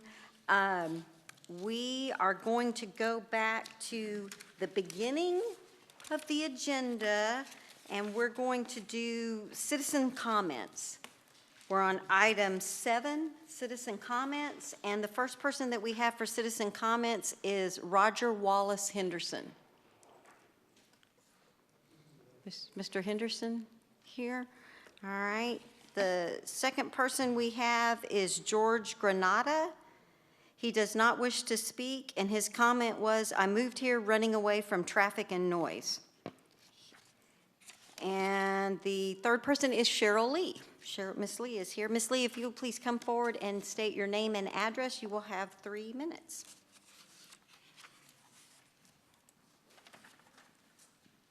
Hello, Council. Thank you for giving me 3 minutes tonight. I was very excited to see everyone here to talk about pickleball and the Recreation Center. Love when citizens come out and speak to you guys. That's how you know how to create policy based on their needs. So glad that that passed. But the reason why I'm here tonight is to open the door for hopefully possible future discussions on our increasing homeless population that's growing in Bastrop. As a result of the changes regarding the homeless population in Austin, I and others in the community have noticed an increase in homeless presence in our community here in Bastrop. My concern is both for our homeless neighbors and the safety of our citizens. I was walking down the Riverwalk this past summer, and as I got to the far very end of the walk, there was no one on the path. And I'm always careful to look ahead of me when I get to that little wooded area and behind me, just to make sure if I have to scream, somebody can hear me. There was no one on that path. And when I got to the end and turned around, a guy came out of nowhere, like 10 feet from me. So I was frightened. I kept walking. He was trying to holler at me. And I just kept my eyes straight and tried not to focus on him. But it was frightening because there was no one in front of me and there was no one behind me. So I'm confident he was in those trees somewhere, saw me walk by, and decided he wanted to holler at me. So that was frightening, and sadly I haven't been back since. But I also was coming home late one evening and saw a homeless person lying under the light at Tracy's. And I was fearful for that person because someone could beat him up, someone could try to rob him for what he had. I was actually contemplating calling police officers just for that person's safety. So I think it's time that we start looking at down the road how we're going to handle the increase. We need to do so with compassion for our homeless community and do what we can to help. But we also need to acknowledge the growing population and just realize that we need to make sure we take care, that they have access to for their basic needs, for care, for shelter, especially with it getting cold. Where are we do we have a place that they can go if we are freezing again for a week, and rather than them hanging out at the park. But saying that, we also need to make sure that our citizens are safe. I'm not saying we need to start building homeless camps and tents for them, right? But we need to start thinking long-term, how are we going to address that issue so that we're not in the same place that Austin was and still is, trying to figure out how they're gonna help these individuals. So I've been meaning to come talk about it. I was invited to come root for pickleball in the Recreation Center, and citizens' comments happened after that, but I thought this would be a good time to bring the discussion up for that, for you guys to start considering. Thank you. Thank you very much, Ms. Lee. Council, I'm trying to be respectful. On the consent agenda, we historically, we haven't had items pulled from the consent agenda, but I have a citizen who wants to speak on a consent agenda item. So I'm pulling 8F off of the consent agenda, and I will read that, and we will take that now. So Colin, I'm on item 8F. Consider action to approve resolution number R 2022-01 of the City Council of the City of Bastrop, Texas, approving the Bastrop Police Department to apply for a grant from the 2021 State Homeland Security Program Terrorism Grant for a regional law enforcement surveillance trailer at a total cost of $49,950 with no matching funds from the City of Bastrop, authorizing the Chief of Police as the grantee authorized official, providing for a severability clause, and establishing an effective date. Chief Nagy, if you'd like to speak to this item, and then I will call the citizen who signed up. Chief Nagy. Yes, ma'am. Thank you. So we are asking through the State Homeland Security Program to purchase what's called a surveillance trailer. So this is going to be a trailer that's on probably about a 10-foot trailer. It has like we'll call it a boom that can raise and lower a camera system. And then we can monitor certain, not necessarily covertly, so I think there might be some confusion. We're not trying to do covertly, but this would help us if we have some sort of groups that are coming into town that are going down to Main Street. Also, it would be used at some place, maybe the homecoming that's at the rodeo arena, and then also countywide or other Central Texas-wide as well. Council, do you have any questions for Chief Nagy, Mayor Pro Tem Nelson? I do. The closest less trailer right now is where? It's in Travis County? It's probably going to be in Travis County, but we've asked to use those before, and they're difficult to get a hold of. And, so, oh, I'm sorry. Go ahead. Yeah. So I'd like to have one for really our region. Yeah.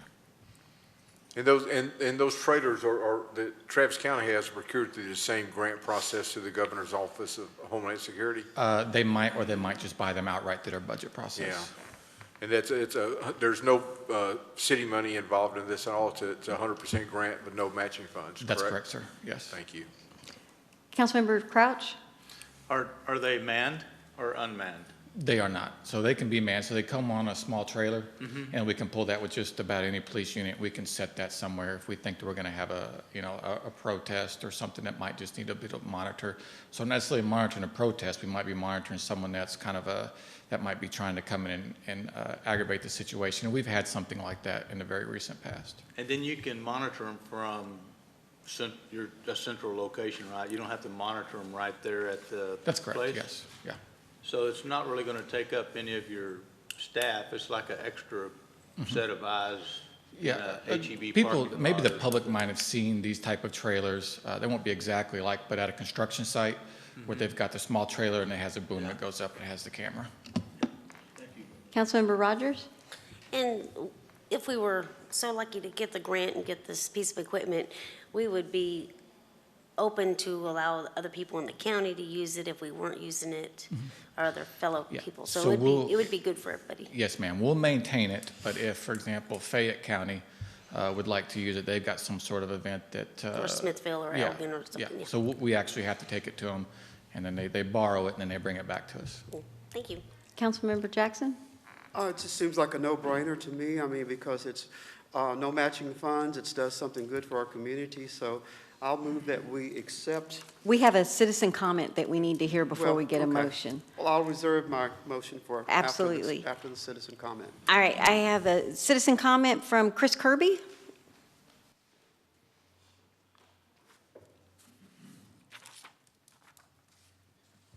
Thank you, Mayor and Council. And Chris Kirby, 33 Lost Pines Avenue, Bastrop, right across from Mayfest Park, where we're talking about the rodeo grounds. There are a couple of things I just want to point out. This is under a terrorism grant, and the utilization of this thing is to be used to surveil terrorism and to prevent terrorism. Now notice the Department of Justice, as of today, has now reclassified what a domestic terrorist is to, amongst other things, include parents at school board meetings. And you need to look no further than Williamson County to see what that looks like, to see when parents are treated as if they're terrorists, arrested because they want to talk about things in a school board meeting. Okay, so we need to recognize that you know, this, it looks good and it sounds great because it's free. Well, it's not free. It's federal money. It's our money being utilized. It's always, you know, sort of that thing where the federal government says, let me break your leg and then I'll hand you a pair of crutches. And so, you know, they've taken the money to Washington, scoffed a bunch of money off of it, and now they want to bring it back and hand it to us. But we need to think about what we're going to use this for. On the citizens of Bastrop, the citizens of Bastrop County, to surveil their activity before they have done anything illegal. Okay? So in other words, we're going to violate their privacy, facially recognize them, record their activities before they have done anything illegal. That's what this trailer is to be used for, okay? And so let's not jump on the bandwagon and say, hey, fantastic, another tool for law enforcement. And listen, there is nobody in this county that is more in support of law enforcement than I am. I absolutely want to see us funding the police in every way that they need, funding the county sheriffs in every way that they need, funding the jailers in every way that they need. And I talked to Sheriff Cook about that last week. And yet we need to understand what this tool is. It is not a tool to prevent crime. It is a tool, unless you're saying that we're going to call every citizen a potential criminal at an event, and we're going to surveil every one of those citizens at those events, okay? And so if we are prepared to start to become Big Brother with the utilization of camera technologies like this, and to put that in the hands of law enforcement without oversight, then what are we becoming? Because I don't think that we want to be a city that is telling their citizens, you step out the door of your house, you go to any public event, prepare to be filmed, prepare to be watched, prepare to be surveilled by law enforcement when you're doing absolutely nothing wrong. And let's not forget that this includes the BLM protests last year, which were absolutely peaceful in this county. I was out there with them. And it includes the rodeo, and it includes school board meetings. Where do we use this thing, and upon whom do we use this thing? Before we decide we want to drop $46,000 of taxpayer money, we need to think about whether or not this is a tool that we really want to put in the hand. And listen, I have no doubts about Chief Nagy's intentions, but he's mortal, and he's at some point going to go.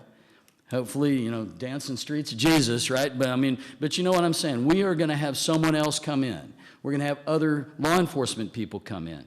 Are we prepared to give that tool to them when we aren't so certain about who they are and how they'll use these tools? I think we need to be a little more thoughtful about the utilization of something of this power when we're talking about using it on citizens who've done absolutely nothing wrong. They're not criminals.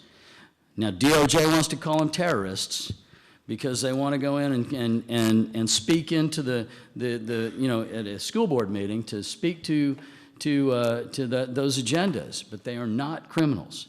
And yet what we're going to do is put in the hands of law enforcement, now and into the future, a tool that can be used against every one of you and me and every person in this room, whether or not we're doing anything wrong or not. I think it's a slippery slope that I'd say we really need to be thoughtful about before we step down that road. Thanks.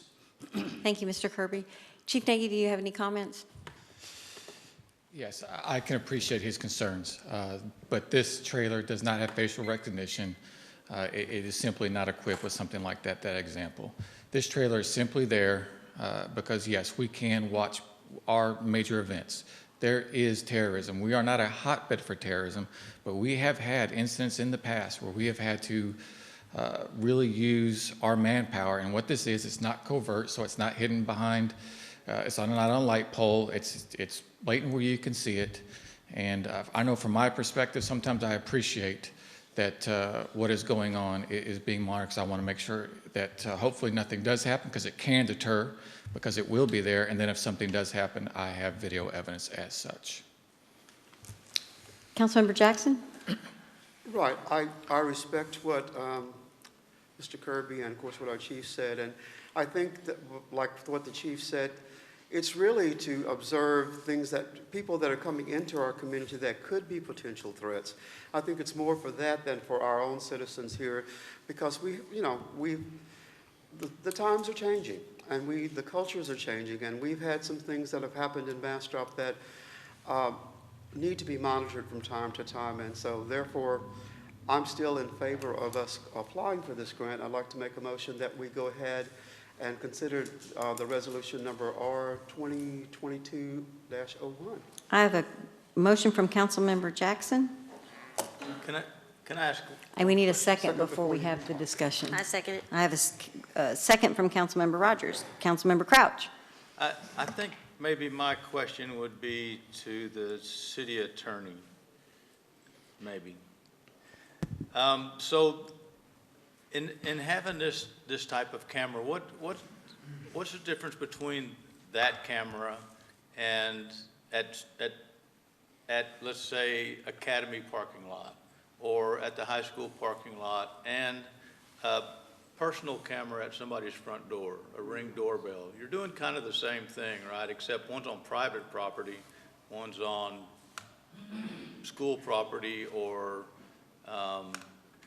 city property. Is there a difference in how the use is or who you're recording as far as that type of thing is who you are recording? Mayor, Council, I don't know the particulars of this trailer, but I do know that the city of Bastrop could have this technology at its own expense without federal funds needed. We could put that on city infrastructure, whether it's utility poles, light poles, government buildings, and conduct the same activity. One of the differences, Councilman Crouch, is that some of those other cameras you mentioned are on private property. And so for law enforcement to have access to those, we have to have a cooperative property owner, or we would have to subpoena those records, which may cause a delay. And so beyond that, I would defer to the chief to answer the rest of your question. Okay, and then, so really, you're being watched by a camera somewhere all the time, in my opinion. Even in here, we got like 5 cameras in here. And so we're being watched here all the time, we're being watched in the parking lot all the time, we're being watched in front of HEB all the time. Thank goodness I was being watched at Academy one time because somebody hit my car, and that's the only way I could find out who hit my car was because of the license plate, and they played the video back for me. So I don't know what the terrorism aspect, I know it's a terrorism grant to stop terrorism, I'm assuming, or to help aid in stopping terrorism, but I'm not sure how we would use it in a negative way. I mean, I know everything can be used in a negative way, but I just don't see this being used in a negative way. I see it as a positive to help one more set of eyes for the police to help deter crime. And we need a free policeman.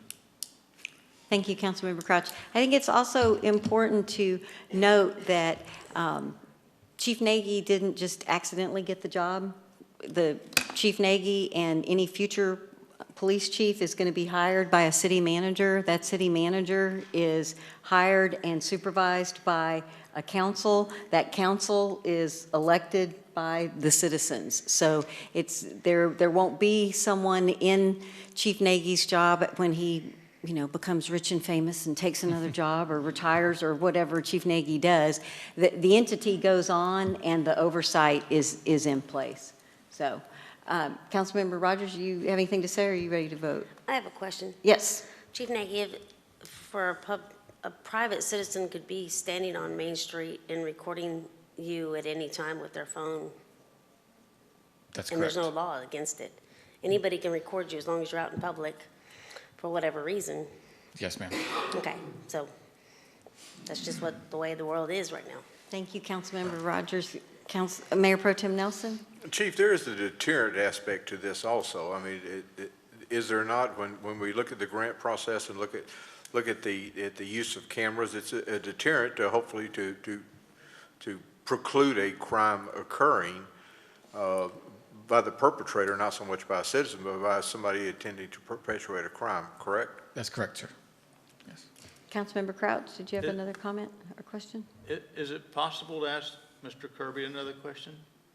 Certainly. Or is that out of line? You can if you wish. Mr. Kirby? I just wanted to ask you, so to me you were kind of speaking for it, but against it because of Big Brother watching, right? And so what are the negative aspects from your perspective on why we shouldn't have it? So a couple of things. One, I'm not sure, when we're talking about a terrorism grant, I don't know what the use is limited to or not with respect to utilization of this vehicle. Likewise, and so there certainly is that. Whether or not we're going to use this for anti-terrorism or for the prevention of crime, there's a huge problem. The sort of law school thing is for there to be a crime, you have to have intent and you have to have action, right? So the fact that I intend to commit a crime doesn't make me a criminal until I do something about it. And, you know, it's an important thing for us to consider as a free society, how far down the path we want to go in the land of preventing crime before it happens. Because the truth of the matter is, I'm not going to ask anybody to raise their hand, but I got a sneaking suspicion a lot of us at various points in time in our youth or beyond have thought seriously about committing, whether it's a crime of anger or a crime of fun. I mean, when I was a kid, we thought about going out and riding on the step-side pickup and and jumping on cattle. I mean, it wasn't on my land, and so I was committing the crime. But if we were sitting around talking about that in the living room, that's one thing. If we go out and do it, it's something different. What this tool is designed to be utilized as is not one that's going to catch, well, is it? That's the question. See, because if you read and look at it just a little bit, I mean, what it's in part there for is to, in essence, get out ahead of. The thing we all fear is the horrible terrorist act. How can we get out ahead of it and stop it before it happens, right? And as a free society, we need to decide how much we're going to get out ahead of things and stop them before they happen, because understand when you do that, you are limiting the freedoms of the citizens in a free society, okay? And so it's one thing for us to know about the shooter, and like in the case of the kid in South Texas, everybody knew this guy was crazy and had guns. Nobody stopped him. There's lawsuits now because the Department of the Navy knew full well that the guy was nuts, and they never transferred that information on. That's one way to deter it. Another one is to have cameras absolutely everywhere, but then you're going to have somebody who can go out and do something about it. And that too is a question that we need to ask, is how much do we want to budget for the people who are going to actually prevent these things? Or is it just something we use, like in the case that you had at Academy, where after the fact, we now have video evidence that we can go out and find the bad guy? But understand something, that's not preventing crime. That's catching the bad guy. That's not preventing him from doing it. Yeah. And you got to decide. Because as Mayor Schrader pointed out, you're oversight for Mr. Hoffman, who is oversight for the chief of police, whether it's Mr. Nagy or others. You have to decide for us how much you're going to reach into and look over our shoulders wherever we go, in the off chance that where we go, something bad might happen. And that's a moral and philosophical question. It's an important one. Thank goodness y'all are having to make the decision, not me. I just want to make sure you're thinking about that. Thank you, Mr. Kirby. Because that ultimately is going to be the issue. And I think it could be used the same as a empty police car on the service road of Highway 71 parked there with nobody in it with tinted windows that you can't tell if somebody's there or not, but everybody slams their brakes on. And sure. So, well, only the people who are speeding slam their brakes on. Yeah. So. And this is kind of the same thing. You could park it downtown by the post office for a parade down Main Street, and then who knows if it's on or not, but that could prevent something from happening, knowing that it's there. So I think it's a good tool. The bombings in Boston a long time ago, a lot of that stuff was caught on tape just because they had cameras. People have cell phones. They had cameras on buildings, and you would never have even caught any of those people if you didn't have some kind of a surveillance. Chief Nagy, did you have another comment? Yeah, so absolutely. I mean, it's a good point. I mean, we're trying to, our infrastructure. So Main Street is a major infrastructure area. And if sometimes we might, if we are even going to get something that we're going to come across from a local fusion center, that something was going to happen on a Saturday or something like that, but not have much details on which Saturday, then I can put something like this up. It's freestanding. It's clearly visible. I mean, it's just there, and what it does is it prevents me from not having to staff 2 police officers right there at that exact time for 4 Saturdays in a row. And then let's say something really bad did happen. Let's say we did have an event at a school where the school is just, they've got 13 police officers. This can go in a central parking lot where we can kind of monitor what's going on. So it's not just the initial prevention. Well, we want that to happen, but I want to be realistic. It's not going to stop everything, but it might. And then even after the fact, it's really good for to be able to monitor a situation so we can just, it helps us because it's just got multiple angles. It keeps data record for us. So it's got many different aspects. This trailer is not meant to be sneaky. It's not meant to be sneaky. It's meant to be there, and it's meant to do that purpose and that purpose only. Thank you, Chief. Councilmember Jackson? I'm just going to call for the question. I think we've heard it now. Thank you, Councilmember Jackson. Madam Secretary, if you'll call the roll. Councilmember Jackson, Yes. Councilmember Rogers, Yes. Councilmember Crouch, Yes. Mayor Pro Tem Nelson. Yes. Motion passes unanimously. Thank you, Council. I have folks signed up to speak on item 9E, and that is also a public hearing, so I'm moving to the center of page 4. Sorry, Colin, really putting you through it tonight. We are moving to item 9E, hold a public hearing and consider action on the first reading of number 2022-02 to approve a change in the zoning for 78.128 acres of land out of the Bastrop Business and Industrial Park, Phase A, Block A, Lot 1.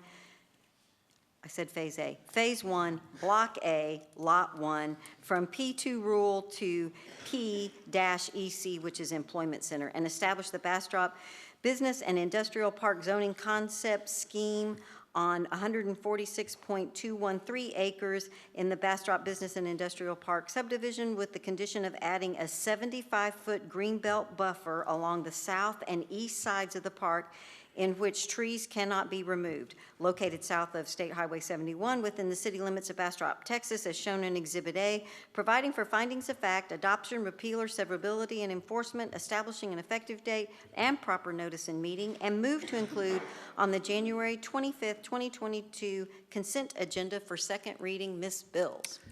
Good evening.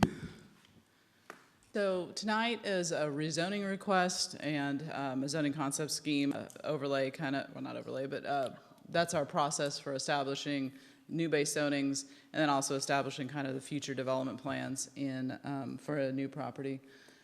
So what you're looking at right now is the location map for the Bastrop, I always get it wrong, Industrial and Business Park.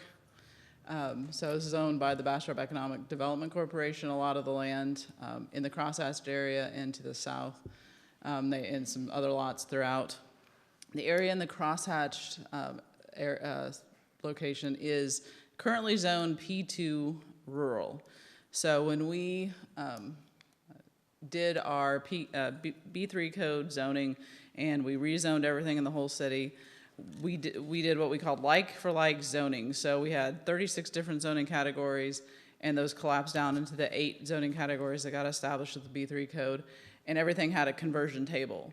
So this was previously zoned ag open space, and we did not go parcel by parcel and review to decide if anything needed to be changed.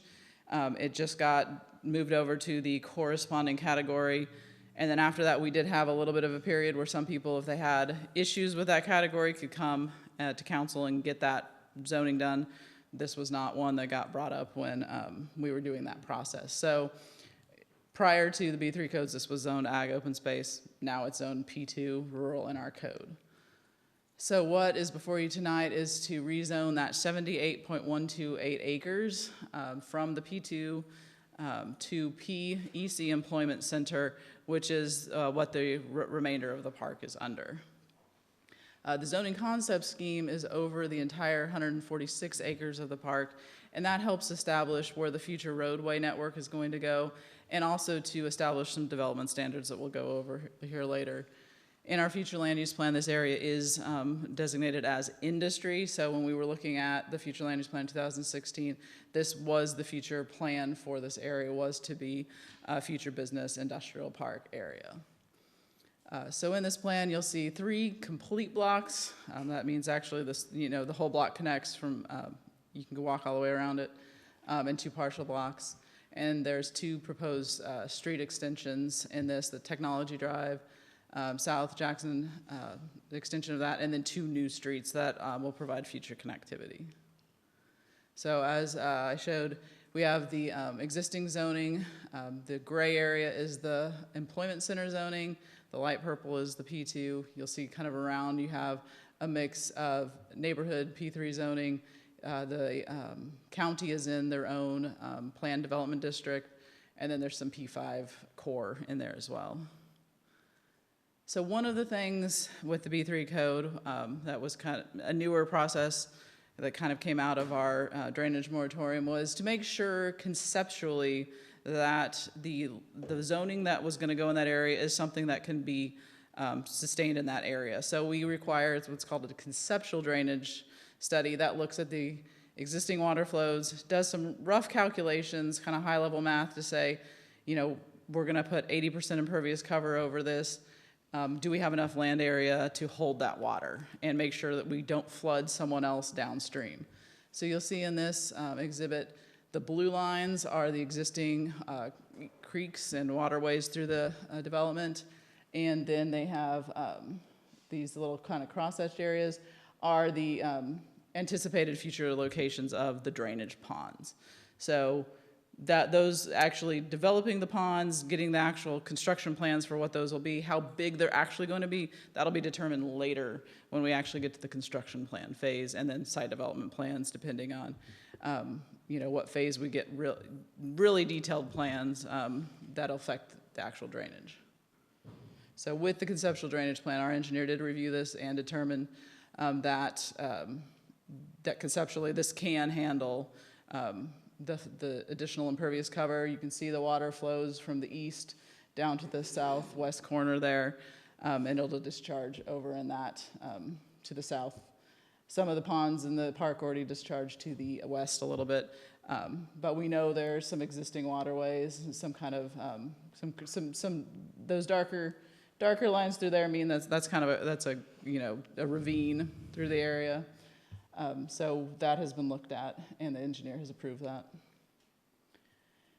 With this plan, we've also looked at the extension of several of the streets that'll complete the network in this area so that there's access to all the land that'll provide future buildable lots. So we're looking at the block level. We're not looking at individual lot levels. We're just kind of looking at the circulation and that there'll be access for future lots when there's an interested end user. So you'll see my very fun drawing that you're extending South Jackson and extending Technology Drive, and there'll be two new connections. So this one will help provide access to the lots in this area, and then an access that lines up with some vacant lots to the south. Similarly, over here, it lines up with a vacant lot that can connect back to Mauna Loa. So there'll be a little bit more work to do to make sure those connect out, but it provides that opportunity to provide better access, both for park users and people who would like to live near the park and then drive into work. So when I talked about the block structure, so these are the 3 complete blocks that are made with the streets. So you have these 3 larger blocks that'll be completed, so you'll be able to drive all the way around this block. They are larger than what we call for in the B3 code, but one of the kind of features of the PEC zoning district is to have some more flexibility, because you know you're going to have larger users and a kind of different traffic patterns for a business park or industrial area in town. One of the other things is, so we have 13 different cross sections in our code. We request that they call out kind of which one they'll use. They picked out one of our kind of bigger collectors, and those cross sections can be adjusted by the city engineer during the public improvement plans. So we'll get to the actual cross section alignment when we do those plans.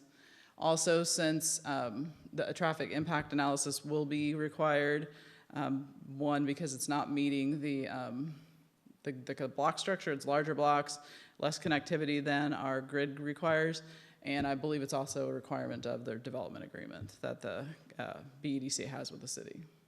And what those traffic impact analysis will look at when we're doing the public improvement plans is those connections back to 71. Since most of the traffic's going to connect back there, there may be some slight improvements that need to happen at those intersections so that traffic doesn't back up or create some stacking problems at those intersections.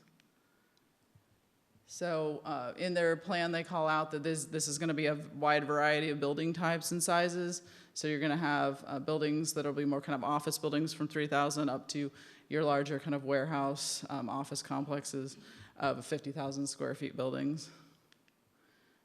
One of the things in our code is some of the development standards for the PEC weren't determined in the table. They're left blank to either determine by warrant on individual site or to determine when you're going through this stage. So in your packet, in the actual zoning concept scheme, there's the engineer filled out the table with their requested standards, establishes what kind of signs they can have, parking locations, those kind of things.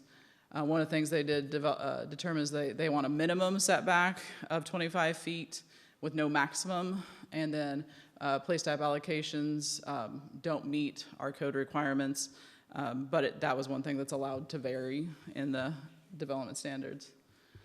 Some of the standards that are still in there still can be at a later date. The applicant can ask for a warrant, so individual users, if they have something that doesn't work in the code, they can still request that warrant to deviate from those standards. So we sent this notification, since it is a public hearing, it is a rezoning that's changing the base zoning. This was sent to 70 property owners in the surrounding area and the 200-foot area around the property. As of this report, we had 5 responses. On the dais, I put 2 more responses that we received yesterday. So with the full 7 responses, we have 3 in favor, 1 with no objection, and 3 opposed. And then at the P&Z meeting, we did have 2 property owners that own 1 property speak, and what they requested was some kind of assurance that there would be a buffer between the industrial park and the residential to the east and the south. So P&Z recommended a 75-foot greenbelt buffer that'll be treed, so it'll provide that separation between the industrial and the residential to the south and the east. So at the public hearing was held on December 16th at the Planning and Zoning Commission, and they recommended to approve the zoning concept scheme and change the base zoning with that condition of the 75-foot greenbelt buffer. And that was approved by a vote of 6-1. Any questions? Council, any questions for Ms. Bills? Councilmember Crouch? Can you go to the slide that showed the 75-foot buffer again? I didn't have that on there, but where that would be on this would be along the very southern border. Well, they don't own this up to there, and then the eastern border. So backing up to these houses right there.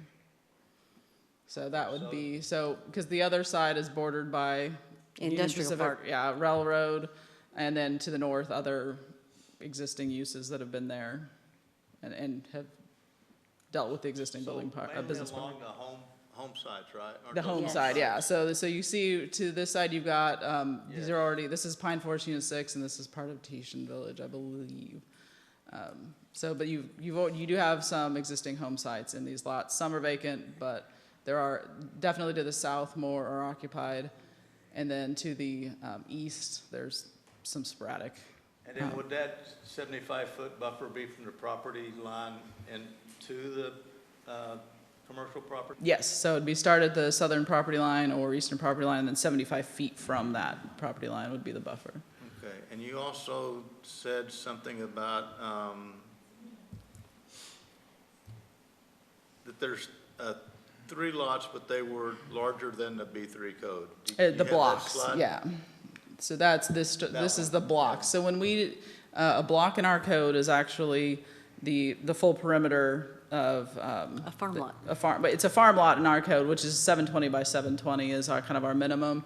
And I don't think I didn't have it on the slide, but in your staff report, I actually have those measurements, and the full block perimeter is what we call them. So in our code, we require a maximum block perimeter of 2,880 feet. Most of these are hovering around the 6,000 square foot or 6,000 foot. Which is perimeter. allowed in the code based on EC, Yeah. because a lot of, if it's a larger building with a larger, you need to have a larger lot. Yeah, no, I get that part. I was just curious, couldn't they just be the size that they're supposed to be, and then whoever purchases the lots or whoever we make a deal with for the lots, just say, I want 2 lots, and then you don't have to deal with that? Well, then they'll have to provide streets through them.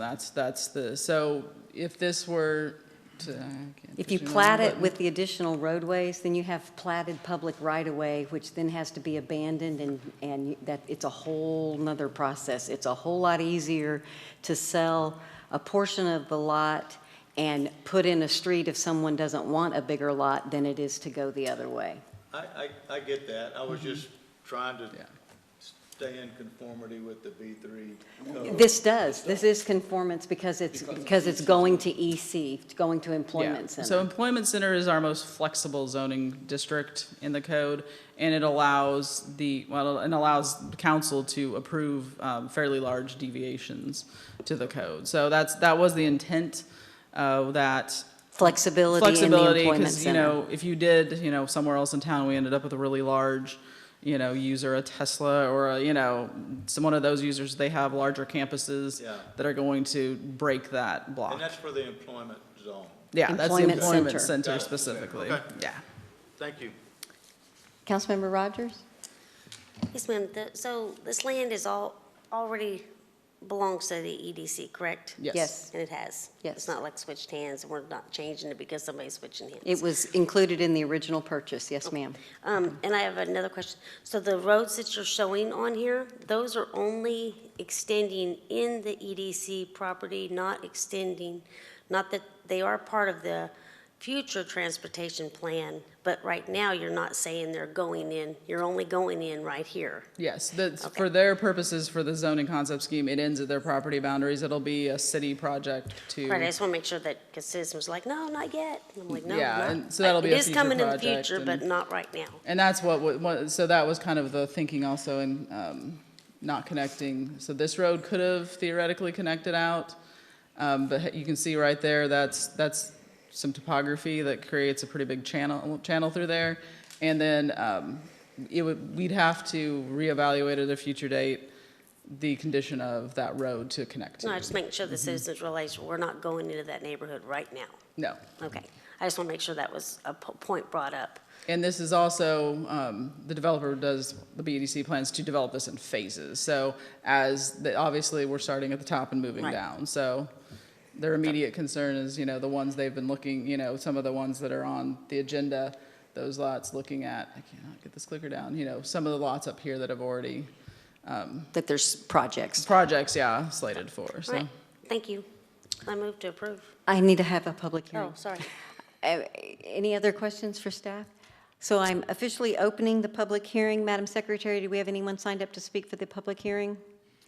I don't have any more. We are now closing the public hearing. Councilmember Rogers? I move to approve. I have a motion to approve from Councilmember Rogers. Second. I have a second from Councilmember Crouch. Is there any further discussion? Madam Secretary, if you'll call the roll. Councilmember Rogers? Yes. Councilmember Crouch? Yes. Councilmember Jackson? Yes. Mayor Pro Tem Nelson? Yes. Thank you, Council. The motion passes unanimously. I need to publicly apologize to Fawn because she is, we're done with you. I'm done. Because she's sitting behind the podium and I couldn't see her. So we are going to item 9B and I am so sorry that it is nearly 9 o'clock. Consider action to approve resolution number R 2022-06 of the City Council of the City of Bastrop, Texas to remodel the appraisal office facilities. Fawn. Yes, thank you, Mayor and council members. First of all, thank you for your service. This is, it's a monumental task what you guys do, and I appreciate what you do. You also have a monumental task that should Well, not thank you. be Thank you, ma'am. underappreciated. So this resolution is basically a formality. The property tax code states that in order for the appraisal district to even go into our building and change the carpet, 8 of the 10 taxing authorities have to give an approval. So that's just part of the process. Well, we want to do a little bit more than just change the carpet. So we sent out, and I believe you received in your packet, a notice of proposal for the Bastrop CAD facilities. Our facilities was constructed in 1997. When it was occupied and first occupied, they actually did collections in that building, and the MVBA law firm also was located there. In 2001, the collections part of county tax was turned over to a county tax assessor, and those that was moved to the courthouse in 2001. So now we have this great building that has some 12,000 square feet, and we have some area that we need to remodel.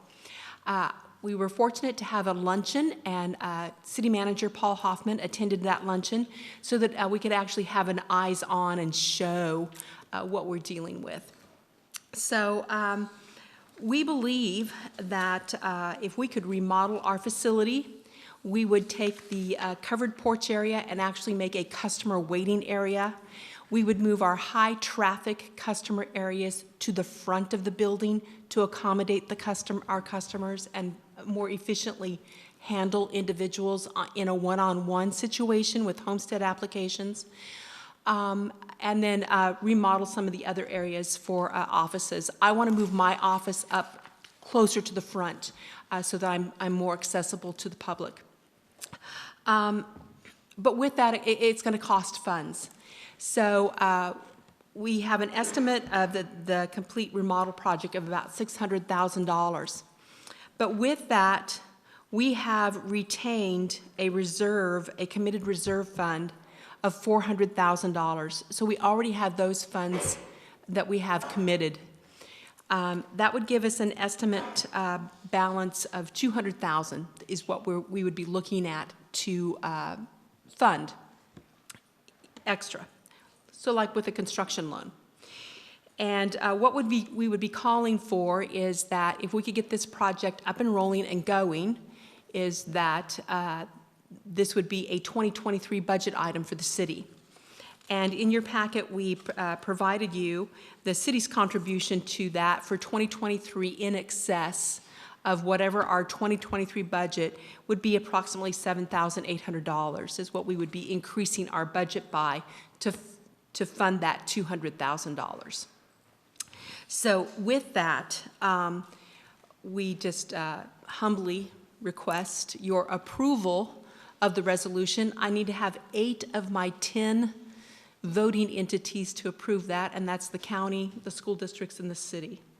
And so any questions that I could? Great job, Ms. Collins. Councilmember Jackson? I think it was beautifully presented, and I mean, thanks for the insight on the fact that even to change the carpet, you have to get that many people to do it. But I'm moving for approval. I think it's necessary and something that would be important for us to do at a minimal cost to the city of Bastrop. Thank you. I have a motion to approve from Councilmember Jackson. Second. I have a second from Mayor Pro Tem Nelson. Is there any further discussion? I have a question. Mayor Pro Tem Nelson? Yes, Mr. Nelson. How many more policymakers do you need to make a presentation to get your? I have completed 4, so I have 6 more to go. Because there's 6 10. more to go, and you need 4 more yeses. Yes. Good luck. Yes, thank you. Madam Secretary, if you'll call the roll. Councilmember Jackson. Yes. Mayor Pro Tem Nelson. Yes. Councilmember Crouch. Yes. Councilmember Rogers. Yes. Thank you. I'm so sorry. I meant to No, call you. Thank you very much, and thank you for your support of the appraisal district. We Thank appreciate you. it. Do a phenomenal job. We're very, very lucky to have you. Thank you. All right, Council, we're moving to item 9G on the top of page 5. Consider action to approve resolution number R 2022-08 of the City Council of the City of Bastrop, Texas, authorizing the city manager to execute an agreement consenting to the assignment of the 2009 development agreement and the groundwater rights purchase agreement from the previous owner to Capital Land Investments 3 LP, attached as Exhibit A, providing for a repealing clause and establishing an effective date. Mr. Joe. Thank you, Mayor and Council. This won't take long. It's pretty simple. Essentially, the city entered a development agreement with Excess Ranch in 2009. It addresses things like land use, utilities, roads, parks, things of that nature. Also in 2014, I believe, we executed an agreement for 3,000 acre-feet of water. We exercised an additional 3,000 acre-feet of water. And what we're doing tonight is, now that they have a new owner, transferring those rights and obligations to the new owner. It's that simple. And I'll take any questions you might have. Council, any questions for Mr. Joe? Councilmember Crouch? No.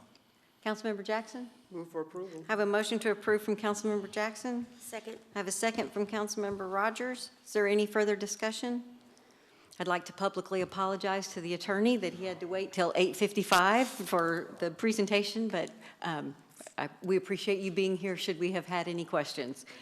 Madam Secretary, if you'll call the roll. Councilmember Jackson. Yes. Councilmember Rogers. Yes. Councilmember Crouch. Yes. Mayor Pro Tem Nelson. Yes. Thank you, council. The motion passes unanimously. We're moving to 9I.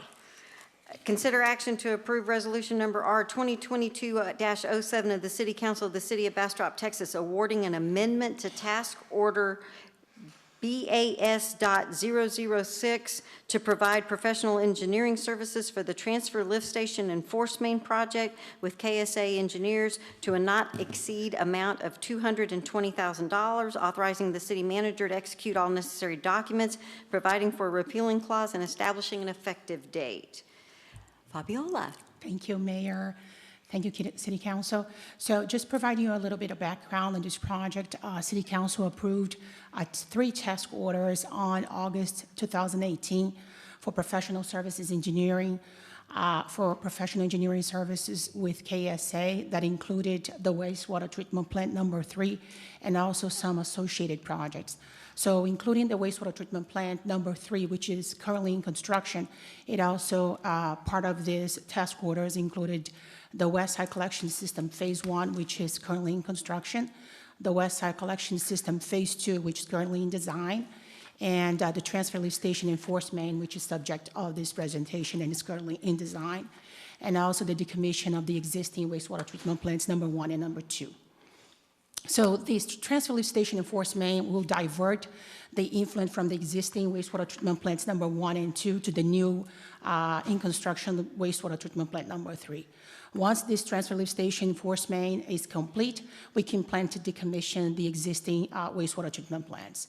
So while we are changing the route, this amendment is to change the route of the force main, and why we're doing this. During the 60 design of the existing main route east of the Colorado River, we encountered some issues to include environmental concerns, property acquisition issues, and also a cemetery on the way. So KSA is proposing an alternate route at west of the Colorado River.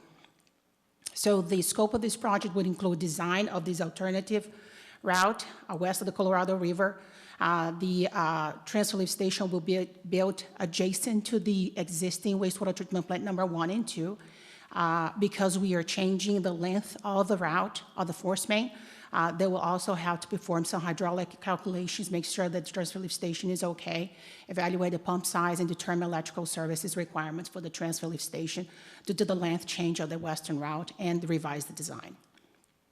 So this will be an 18-inch force main route to start at the transfer lift station and run directly across the Colorado River, intersecting with and discharging to the new 40-inch trunk line that's currently in construction. This western route will be more cost-effective, saving the city approximately $2 million in construction costs.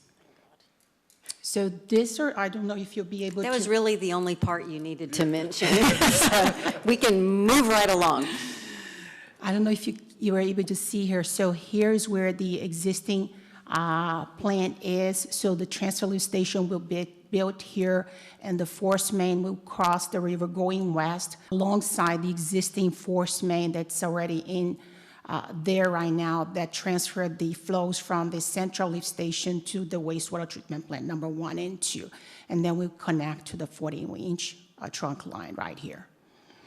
So we have a representative here with, from KSA, Steve Farrell. He'll be the project manager, assisting the city with that. The funding is coming from the certification of obligations 2021 in an amount of $220,000.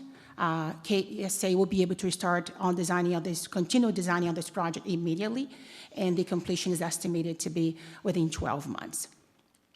So with that, we ask you that you authorize approval of this. Great job. Thank you. Councilmember Rogers? Sorry, I move to approve. I have a motion to approve from Councilmember Rogers. Second. I have a second from Mayor Pro Tem Nelson. Is there any further discussion? Just Councilmember Crouch? I had a question about the cemetery. Where is it and why wasn't it located prior to all of this? Okay, I have to refer to the engineer, do you know? I know it just didn't appear all of a sudden. Yeah, so it's a very old cemetery that was identified by the archaeologists we hired. And I don't know, we can go back to the map, but it's on the side of the river as you go down. Do you know how to point this? This one, the one on top. Okay, actually, I don't know, Trey, if you remember exactly where it was either. Yeah, so you might be better than me at identifying, but. Get the pointer expert. Sure. So. It is essentially right in this area of Lover's Lane as you make the corner. There was an old cemetery there, old family cemetery. And once we got some more survey work, we understood that it couldn't make it around. Would have been some additional property purchasing going on really deeply into the lot, a couple of 100 feet because of the buffer and archaeological requirements. Increasing the route length a little more, or there was an option to relocate the residents that were there, which we didn't think we wanted to approach. So we found an alternate route, because originally, the reason this route wasn't selected is because we didn't own property there yet. But over the last 2 years, we've acquired that property, and now we can move forward. So the red line is the route now? Correct. That is the new proposed route. And the other line, prior to, was right through the cemetery? The other line, well, not just the cemetery, it actually jogged, it actually came across and kind of followed the road and jogged its way through all the way across to Colorado to the new plant. Okay. But we found several environmental concerns as we began to dig. And some of the old creeks may have been filled in for the last 100 years with automobiles and other things that would have stopped. That was my other question, was what was the other environmental things that you found besides the cemetery? The cemetery was the big one, but yeah, there was a lot of concerns about what we were going to find as we were on some of the creeks. And that would have stopped the project. We would have had to change the route anyway. So we just stopped early.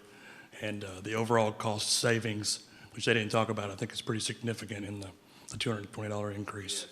Yes. It's an hour. I'm going to spit a number out and they may shake their head. He said $2 million. Okay, perfect. Yeah. So that we're clear, what's before you tonight, council, is approving a new route that will require some additional engineering that keeps us away from a cemetery that was not previously recorded and platted and advertised, and saves $2 million in the routing, the materials for the routing. And is it overall a shorter route now, or is it about the same length? Yes. It's a much shorter route. So then the 200,000 is just for the re-engineering to go that direction?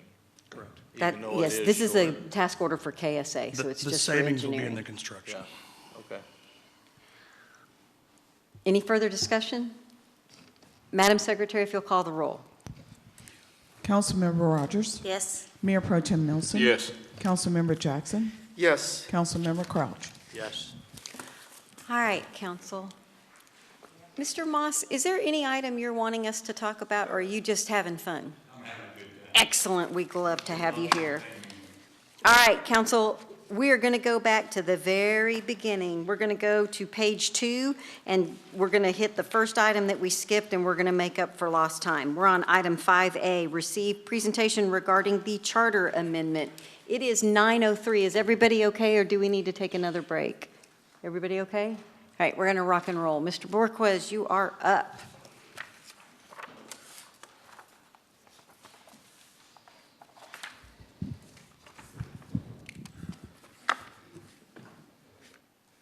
Thank you, Mayor and Council. Being a home rule city, we have a home rule charter here in Bastrop, and I performed an initial review of our charter just prior to the holidays and found very minor things to bring forward for your consideration, what I'd call relatively small edits overall. If you choose to amend your charter, it must be done on a uniform election date. So we can only put this before the voters May or November. That explains the timing why we're bringing this before you now. In case you choose to go forward, then we will bring something for you at your next council meeting to vote on. The state law says that a city may only amend its charter as frequently as every 2 years. So you can't do it every year, you can't do it every 6 months. You have to wait at least 2 years in between amendments, so you make them count. Our charter itself has a provision saying that you should look at it to see if it requires any amendments at least every 6 years. The last time our charter was amended was in 2016, and it was published in 2017. There's a misperception among many that a charter review commission or committee is required. It is not. That is optional. It's required for your very first charter, but the council can initiate amendments on its own. Amendments can be initiated by petition of the electorate. In this case, we have no petition. No one's brought forth any recommended changes to my attention, so this really is sort of a limited staff review at this point in time. The first thing that I'm going to recommend, if you were going to go through a charter amendment, one thing, I've helped maybe 4 other cities go through charter amendments the last 2 years, and all of them have adopted a provision that's somewhat general in nature, but basically scrubs the charter of any gender-specific language. Rather than have he, or his, her, or some inconsistent use of both, just go through and remove all those terms from the charter and use something like their or theirs. And so if you're going to do an amendment, I would recommend doing gender-neutral language so as not to be confusing or exclude anybody from the charter. Any questions about that point? Because what I'm going to do real briefly is follow the memo I gave you and discuss each of the substantive points that I brought up. So if you have any questions along the way, please stop and I'll field the question the best I can. Councilmember Crouch? Was there a complaint that brought this particular one on, or are we just going with general consensus that everything's going to be gender neutral? I can tell you as the first female mayor that I'd like to read a charter that doesn't say the mayor, he will, and he. So I think that, I didn't complain about it, but I do think it would be beneficial going forward. I think back when the charter was written, the assumption was that all mayors were men, all city managers were men, and maybe all council members are men. I'm not, the council members may have his, her, he, she, but. Well, maybe I'm not reading it right. You're saying to make it a his or her thing, right? No. No. Okay. All right.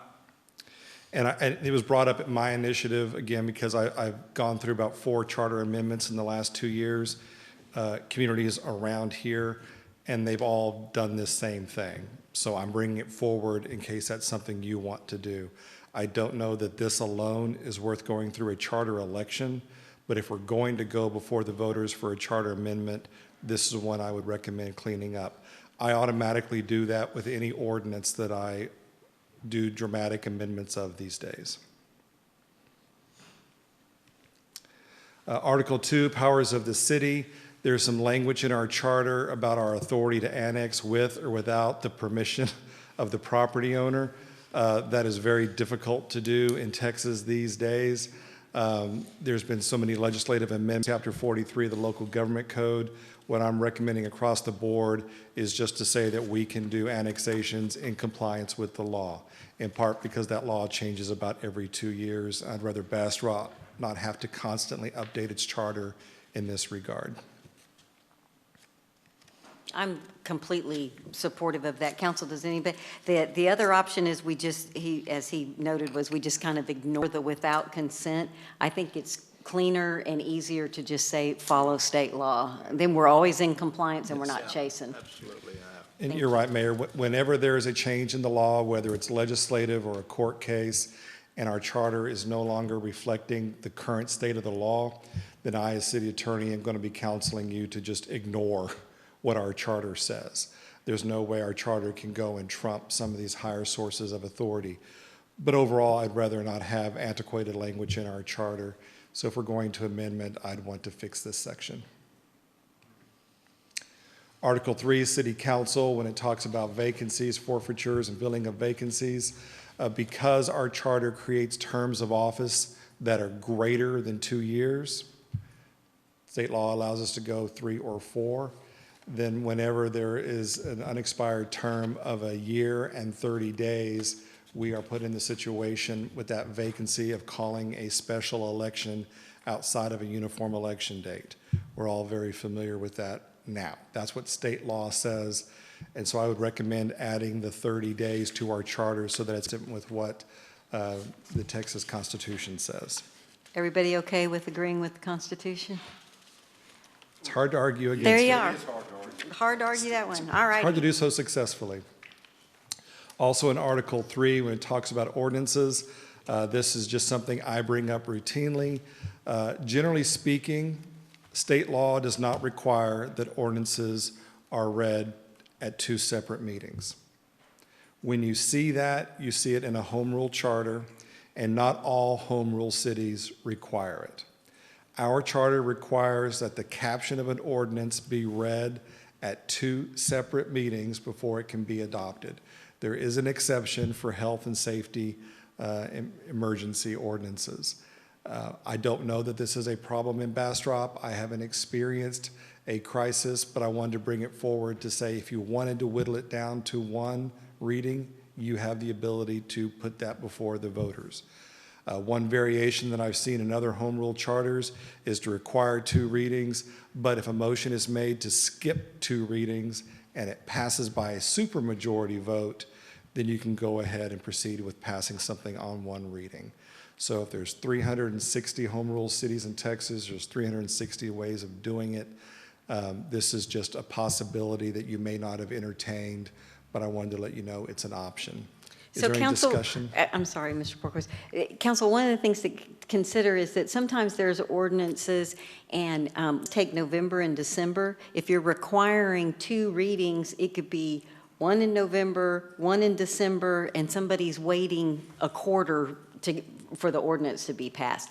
At this point, even if we as all of council wanted to not do that, we've got a charter that says, sorry, you guys said 2 meetings. So I would really like us and future councils to have the ability to waive that. And I personally, the idea that the foregoing the second reading requiring a supermajority, because part of the reason that we go slowly, and I had to this was one of the big adjustments of coming into governance as opposed to being in the private sector. In the private sector, you can be nimble. The consequences are to you and your employees. Where we are, our decisions impact lots of people in a lot of ways. And that's why sometimes it's good to take time and make sure you've gotten everybody's input. But I believe making sure that if there is a supermajority to make the exception, that's an additional tool to help us successfully govern. So is anybody opposed or has strong feelings? Councilmember Rogers? Well, I like having the exception with the supermajority. I wasn't comfortable with just making it 1 time because I know between the 2, I have thought about it a little bit more and maybe have wanted to ask more questions. So I like being able to pass it with 1 with the supermajority, but leaving the 2 on a regular basis. That's my opinion. Councilmember Jackson? I'm in agreement with the supermajority and, making it just 1 if that happens instead of having the 2. Councilmember Crouch? Myself as well on that. Okay. Everybody's cool with that? All right. You're doing Good. great. I'll sit down and shut up then. It'll only get worse from here. Article 3, again, regarding the authentication, recording, and certification of our Code of Ordinances. This is some antiquated language. It used to be when I would get hired as city in a home rule city, the first thing the city secretary would give me is the Code of Ordinances in a very large book. That doesn't happen much. I don't ask for such things these days because cities of our size codify, which includes electronic online versions, where any citizen can find it for free through our website, do word searches, copy and paste, and all the wonderful things the internet allows us to do.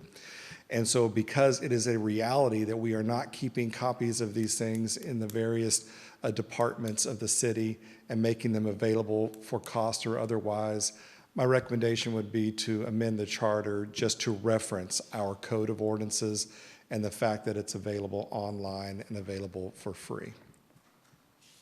Easy enough. Yes, it's a welcome to the 21st century, yeah. Yep. Government and the law do tend to lag behind just a little bit, but this is a chance to update it. Because we are home rule, we do have the power of initiative, referendum, and recall in Bastrop.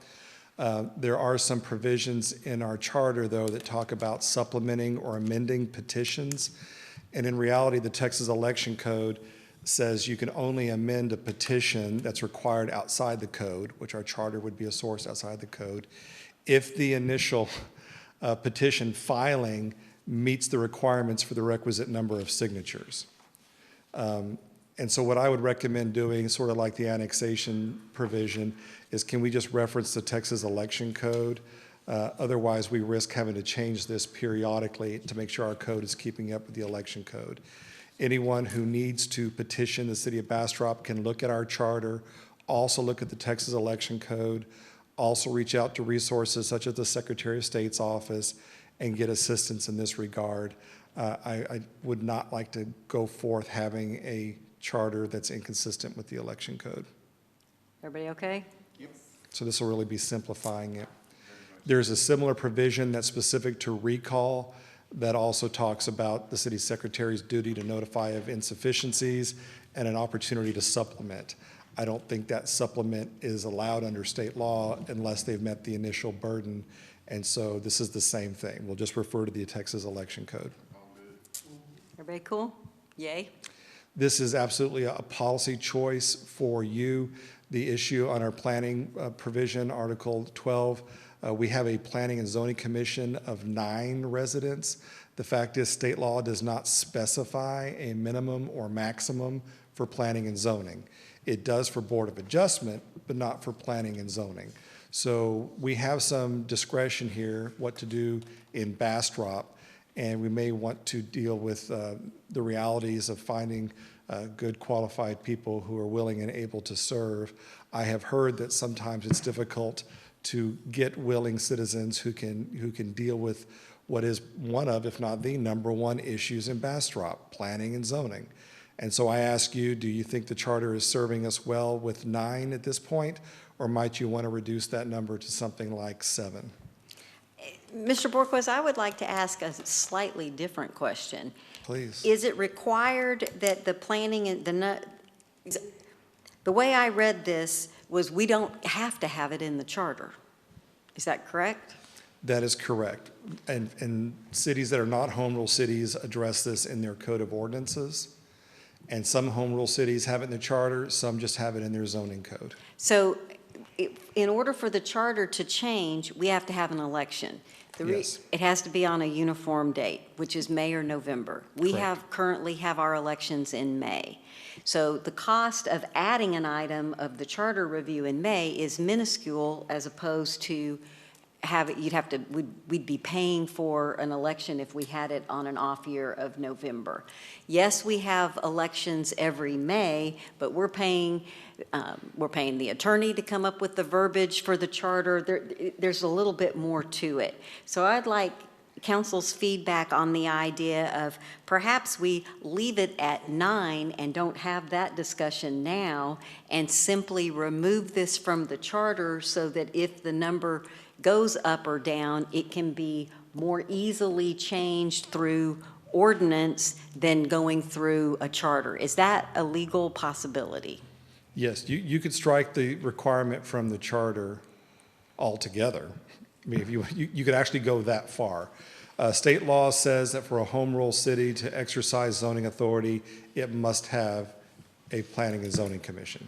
And then how many people are on it and terms and stagger and all of that could be dressed in an ordinance like we do for many of our other boards? Qualifications, eligibility. I have represented cities where P&Z members reside in the ETJ.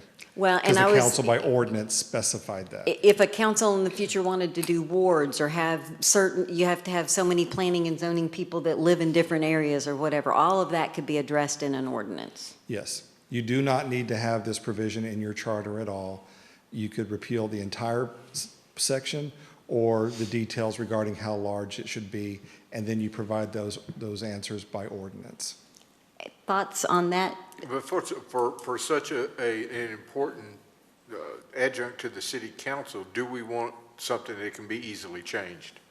Well, it can be as easily changed as you can change anything else. It would still require two readings or a supermajority.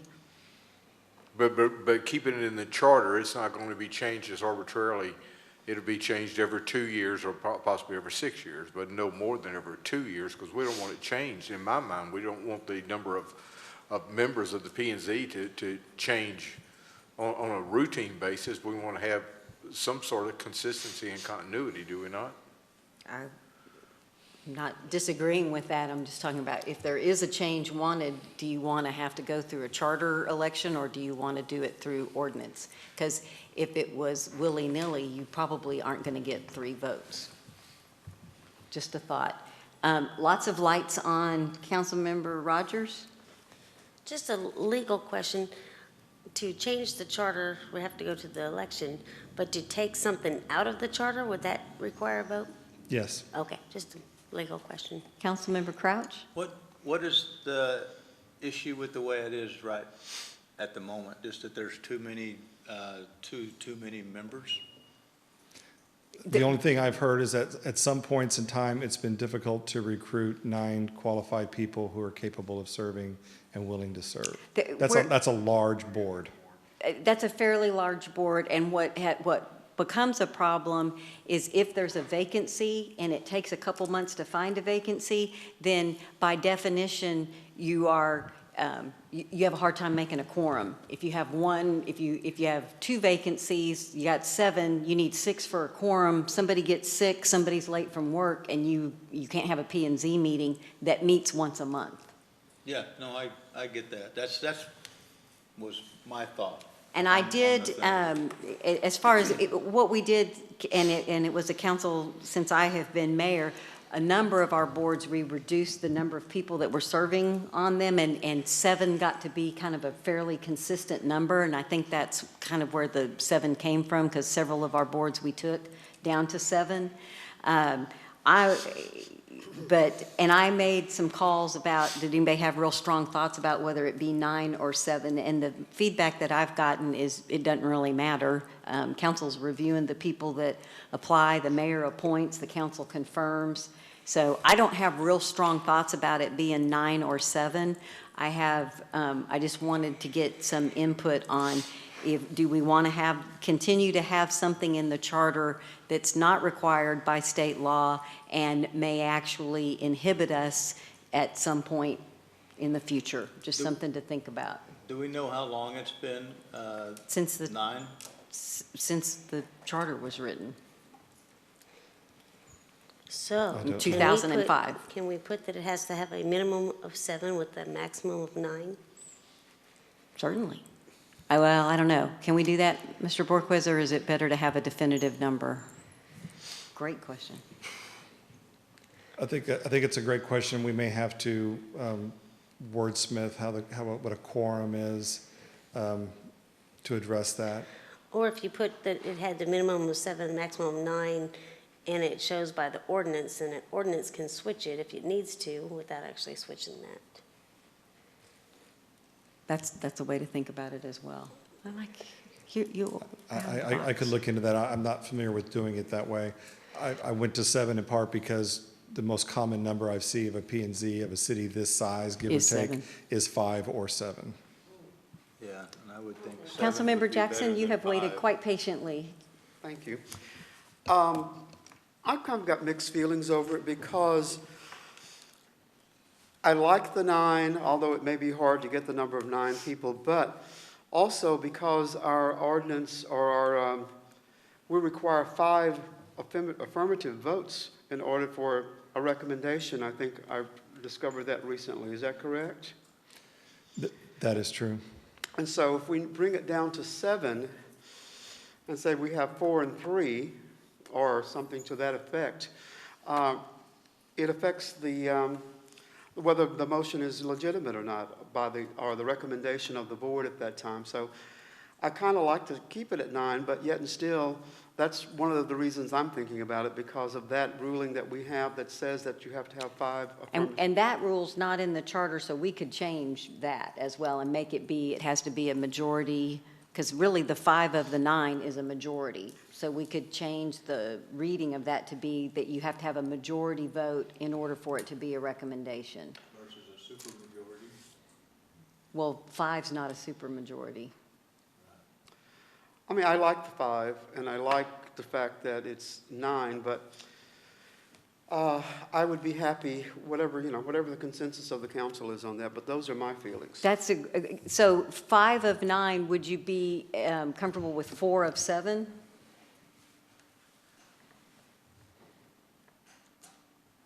I guess. It's just, I like the 5 of 9, but if we were going to reduce it to 7, yes, it would have to be 4 of 7. Okay. Councilmember Crouch?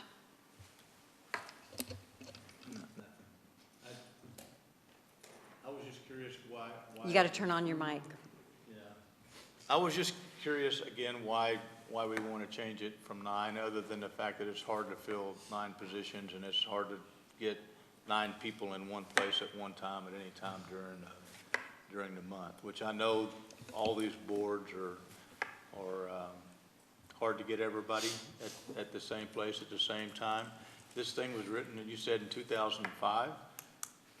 Our population has probably increased by a quarter since 2005, so we ought to have more people to pick from, you would think. You would think, but you've sat through No, I know. August, and I've we watched don't you have struggle. lots of I've watched you applications. struggle trying to make appointments, and I've watched myself struggle trying to help you recommend people just for 1 or 2 spots. So I agree with that. I wish there was a way that we could get more people involved in the city government as a volunteer to do some of these things, especially planning and zoning, because from my opinion, that's one of the, probably the most important thing that we need qualified people for.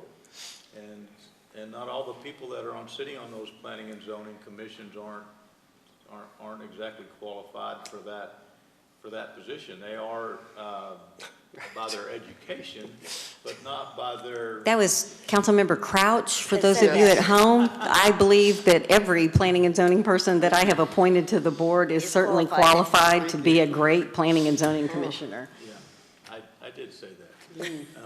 But to elaborate on what I was trying to say is, I'm not saying that those people aren't intelligent and don't have common sense. I'm just saying that they don't all have development experience, and they just don't. I mean, that's my 2 Well, cents I on it. appreciate that, Mr. Crouch, or Councilmember Crouch, and we can certainly have a conversation about it. It's important to note that they're not serving on planning and zoning to serve in the planning department. It's a policy body that the experts bring them information and they're making common sense decisions. But we've kind of gotten away from, one of the options is to do absolutely nothing. We don't have to change anything. This one doesn't have to be a line item. So we're not deciding tonight. We're telling the attorney what we would like him to bring back for verbiage, because what we do have to decide, and correct me if my timing's off, we are running out of time to finalize verbiage to get it on the May election, so we don't have another $20,000 for an election, correct? Correct. So with this much discussion, I'm kind of at the, maybe we leave it like it is, or we can also talk about it and finalize it at the next council meeting. I have a suggestion. Yes. Or I have a question that I hope would be a suggestion. Just like with our Board of Adjustments and other groups, we have alternates. Can we not appoint or have alternates for a board that's of this size, so that in case we do have a problem with the quorum, the alternate could serve? Technically, yes, sir, we could have alternates. The vacancies that I have on ZBA right now are the alternates, and I'm with having problems with 9. Now I'm trying to fill 11. So maybe you go to 7 and 2 of them are alternates. I don't know. It's a great idea, but it doesn't make us have more people engaged.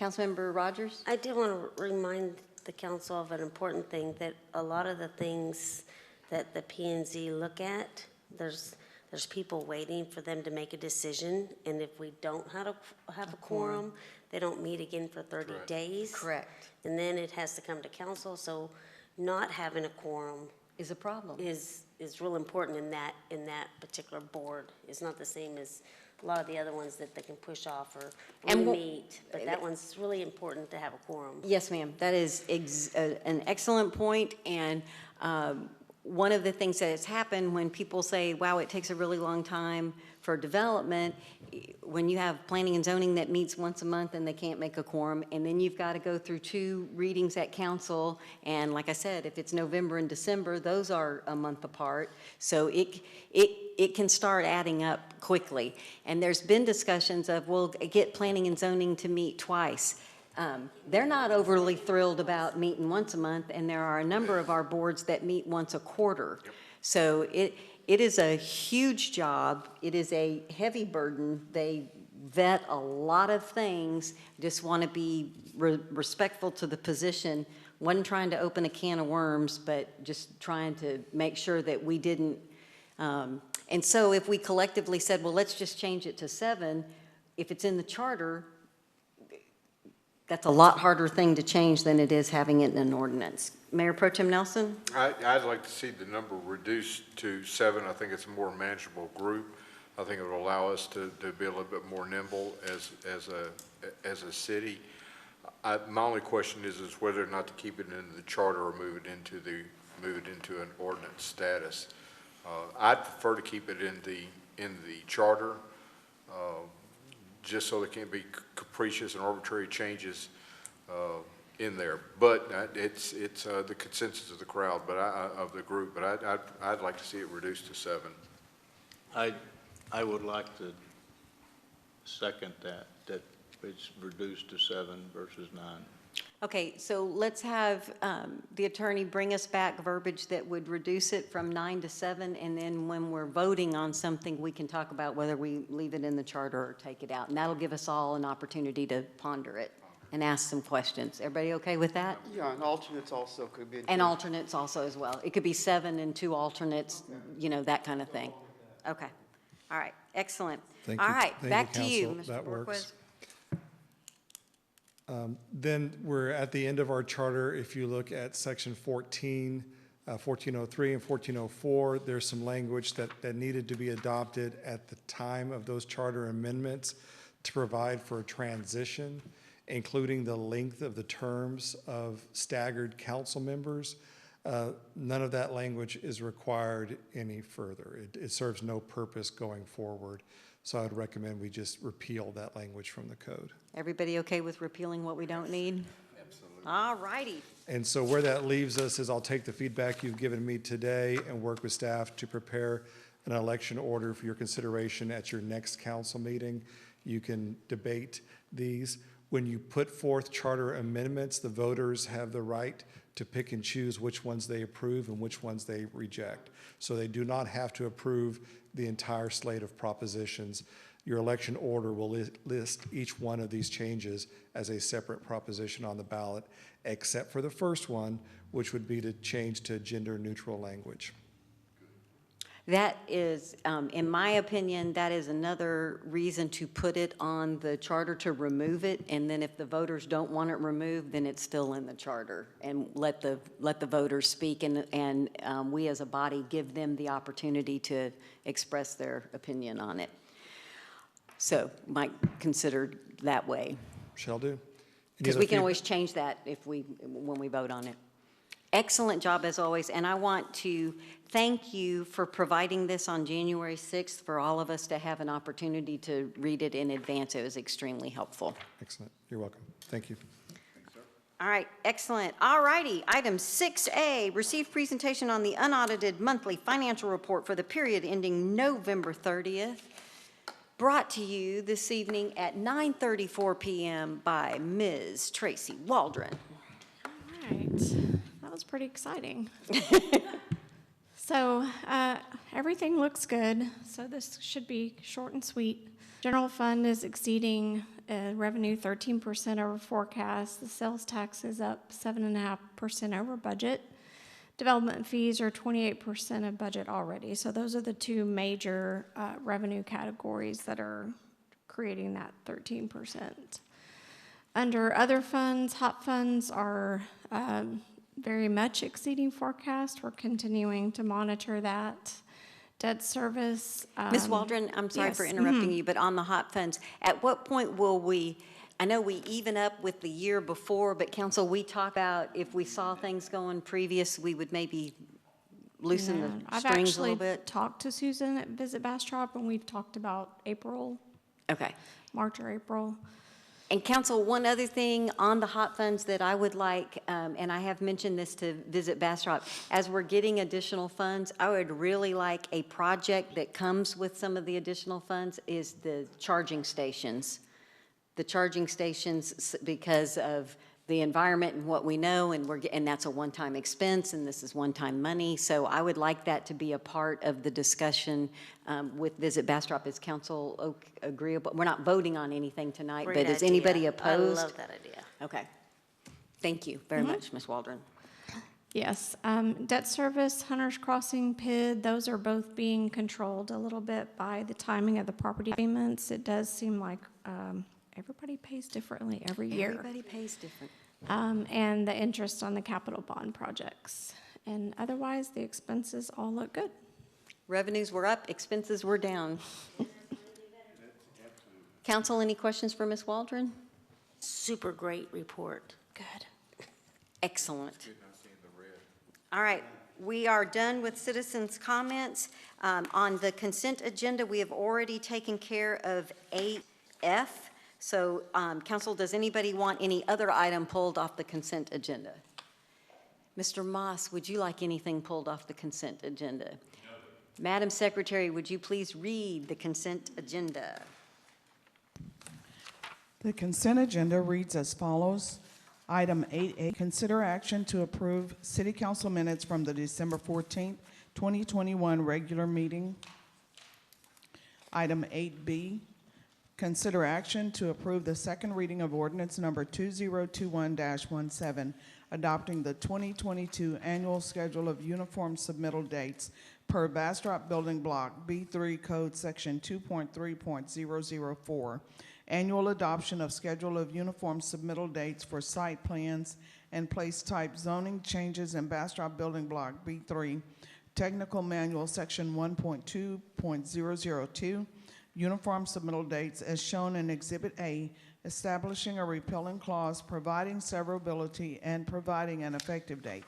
Item 8C, consider action to approve the second reading of resolution number R-2021-112 of the City Council of the City of Bastrop, Texas, approving a project with Colson LLC in the amount of $233,934.62 for the project and providing an effective date. Item 8D, consider action to approve the second reading of resolution number R-2021-113 of the City Council of the City of Bastrop, Texas, approving a project with TA Bastrop LLC in the amount of $300,000 for the project and providing an effective date. Right. Item 8E, consider action to approve resolution number R-2022-02 of the City Council of the City of Bastrop, Texas, approving the federal grant procurement policy attached as Exhibit A, providing for a repealing clause and establishing an effective date.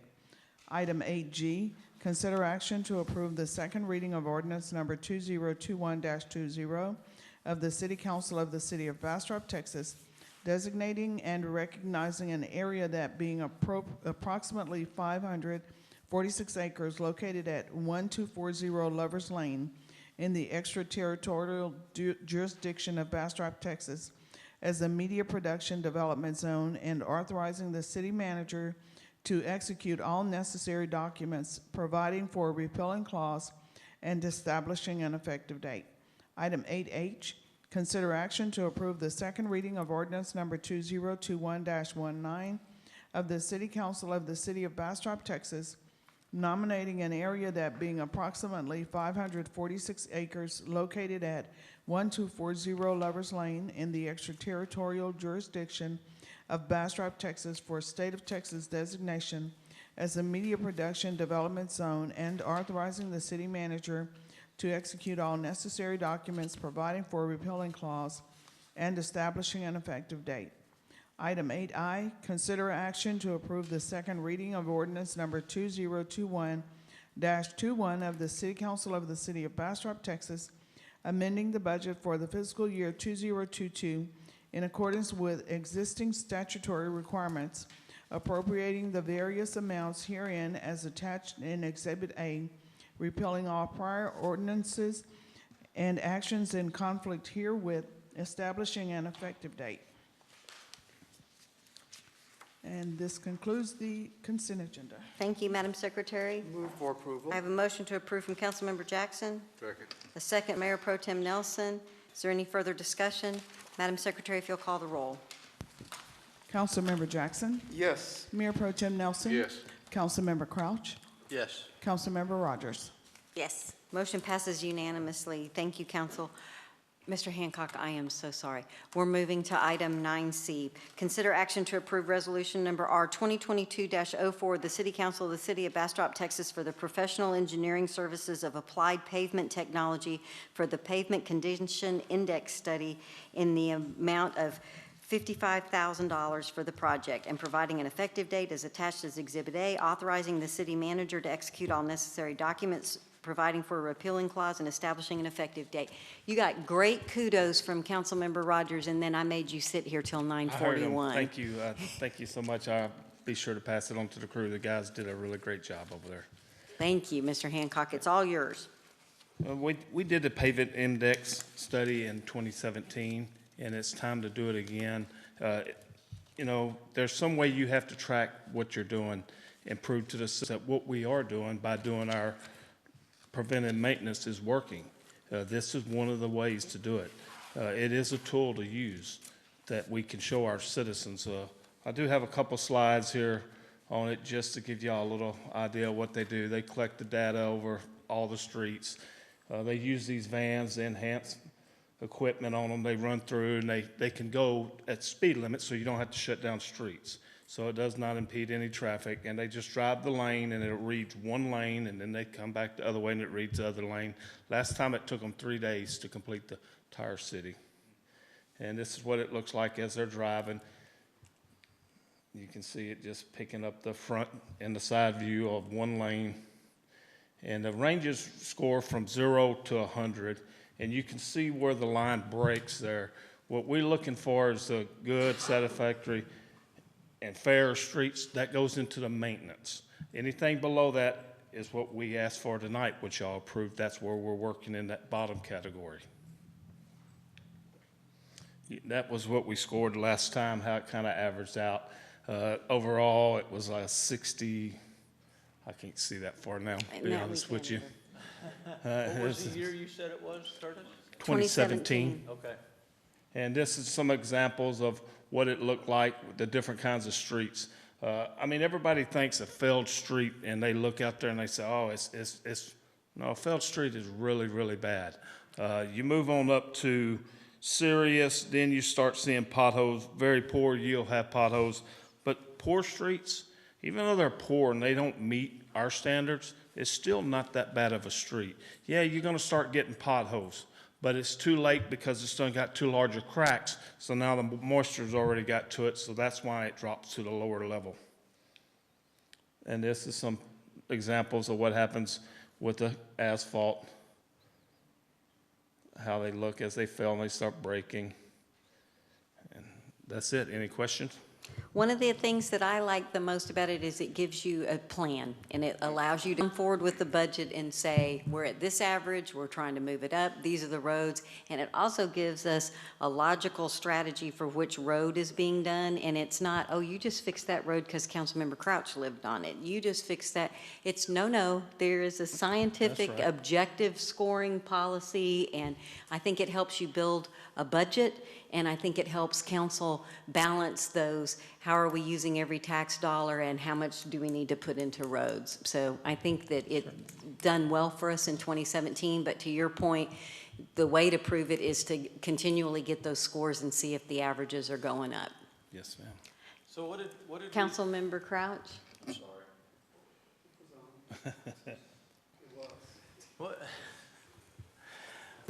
What were the roads, do you remember what the roads were in 2017 that needed to be repaired, and did we repair those roads? We did. We The built a worst? five-year program out of that, and Okay. we have 1 year left. Okay. So And those now we're roads are on- listed in the budget. Now we're Yeah. on to the next And- five-year And plan. that would be the idea. Okay. Maybe, or maybe not. Yeah. I mean, the idea is, yes, what we're doing is working great, and y'all say, hey, this is working, let's keep it up.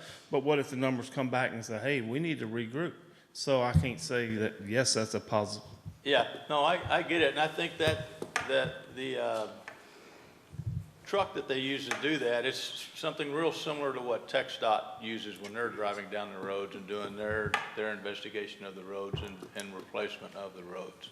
So that also takes out what Mayor Schrader said as far as paving the road in front of my house, even though I think my street would fail on that thing, but at least it would be paved because it failed on the machine, not because I live on that street. Correct. That's So correct. I think it's a great idea to do that, and it's worth that, to do it. And they drive every street in the city, correct?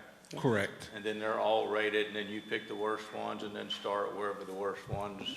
Well, that depends. Yeah. If it's, our motto here is that we try to keep the good streets good. If the street you live on has failed, then that street would be a candidate for the Capital. the bond program that we've been talking about, planning for November of '23. And that's one thing we haven't talked about. This is informative data, not just for the annual street maintenance program that Curtis has been talking about, but for that full depth reconstruction that involves drainage improvements as well, that is appropriately funded through the issuance of long-term debt. And council will recall from last year's spring pre-budget planning session and the presentation of the fiscal forecast information that we're forecasting that into our future debt issuances and analyzing how that impacts the tax rate.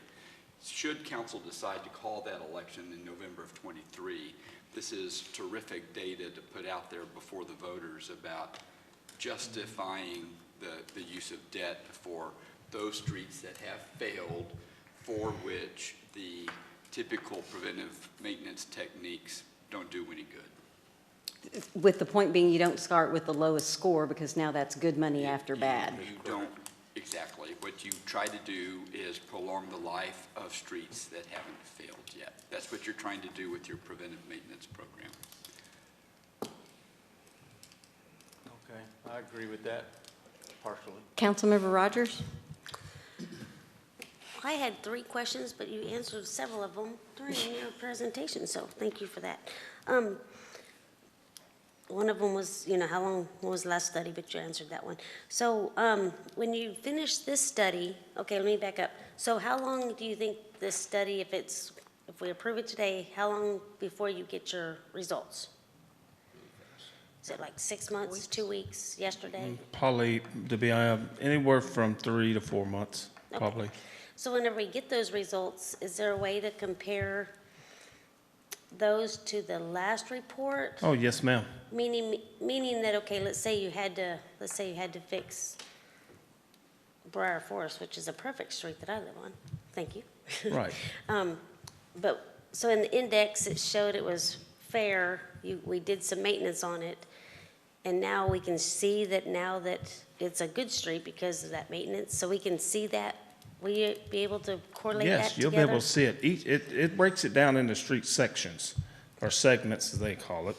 But a segment could be a block, or it could be as far as 3 blocks. It depends on how the crossroads come in there I and think what I break. was asking is, would we be able to see how your repair now judged? Yes. See what I'm saying? Okay. Yes, that's exactly what I was speaking 'Cause to I want you to earlier. cheer your You own can see cheerleader. what that street scored in 2017. You can see the money that we put into this street Now what's it score? That's what I wanted to hear. That's what you Because will I be want- able to see. I That want- both individually for the individual street, we'll And- also be able to see it collectively. Like for a neighborhood, you So, could say at well, Riverside Grove, collectively- the average was 60, and we've put X amount of dollars in it, and now the average is still 60, or now the average is 65, or whatever. Yes. Collectively Perfect. citywide, we budget around $500,000 a year in the annual preventive maintenance program. And doing this, updating the index every few years is a great way to tell whether or not that Is enough. investment is adequate. And it may be, and I think just the eye test indicates, at least to me, that we're not keeping up. I mean, I've only been driving these streets for a year and a half, and this will be great data for me as I recommend the next year budget for you as to whether or not that annual investment is sufficient, and it may not be, and we'll get some good data for that. Okay, I just wanted to be able to tell, for the people to be able to see some solid numbers on what we're investing, whether it's working, whether it's not Absolutely. working, not just another study. That's right. So, okay, thank So you. that decision is made by you or the street? What decision is Curtis's that? group or a combo to which street to repair? So Based we're on- talking about. Based on the data that Curtis is We're- going to receive. We're talking about a couple of different things here. The recommendation to council annually on what we budget is a recommendation made by the city manager. I think what we're talking about here is that specific decision about what street gets done really ought to be driven by the data. And that's the kind of data we're driving here. We're going to have an index that ranks every street segment in the city's inventory, and you'll be able to rank them in order. And it'll always be the city manager's recommendation that that's how we select our streets. My opinion is city council should never make the individual street segment decision. I agree. I That'll think it be should driven be- by the data. Yeah, I think it should be driven by the data, and if you have data from 2017 to 2022, then you can combine that data and see what streets are still the worst. And then. Exactly, that's what and we're then talking make about. that- And that's what we've done. That's exactly what That's we're why doing. we're We're creating some trends, yes. Do that. Right, right now, we have a single data point. This will give us a second data point. Yeah, so there hasn't been one. But prior to that, there was no There's pavement nothing. conditioning. The one in So- 2017 was the first one that had ever been done. Okay. Then- So as this keeps going, you'll be able to get better and Yeah. better data. Yeah, absolutely. I totally agree. Councilmember Jackson? I'd like to make a motion Thank you. that we go ahead and approve resolution number R 2022-4. I have a motion to I approve second. from Councilmember Jackson, a second from Councilmember Crouch. Mayor Pro Tem Nelson? Second, I guess. No, I have a second. Do you have a comment or a question? I did, but I'm fine. Okay. Are you sure? Is there any further discussion? Madam Secretary, if you'll call the roll. Councilmember Jackson? Yes. Councilmember Crouch? Yes. Mayor Pro Tem Nelson? Yes. Councilmember Rogers? Yes. Motion passes unanimously. We're on item 9D, consider action to approve resolution number R 2022-05 of the City Council of the City of Bastrop, Texas, awarding a research agreement with the Texas A&M Engineering Experiment Station for the Geographic Information System Database Project in the amount of $52,252 as attached Exhibit A, authorizing the city manager to execute all necessary documents, providing for a repealing clause, and establishing an effective date. Hi again. Fabiola. Very happy to be presenting this project to you. This is to improve our GIS database. It will evaluate the GIS database structure that we currently have. Unfortunately, our GIS, the current GIS that we have, is not as accurate. So this project will help evaluate what we have and provide some recommendations on how this structure should be built. It will help develop a consistent database schema, which it will define the physical structure, how the data should be organized, and its relationship, so there's consistency across the board. will help populate attributes, meaning any information on an asset that we don't have currently in our GIS, that will be populated manually by the people who will be working on this project. And we'll digitize spatial data information that maybe we have on paper in our GIS files. And at the end of this project, they will also provide training to the city on to how to maintain this database. This will help our city once in the future if we move forward with the asset management system. So this will consolidate data in a centralized location. Right now we have a wide variety of data. A lot of it is on paper. So we consolidate everything in a centralized location. Data including water, sewer facilities, drainage signs, property potholes, crime streets, and also easements.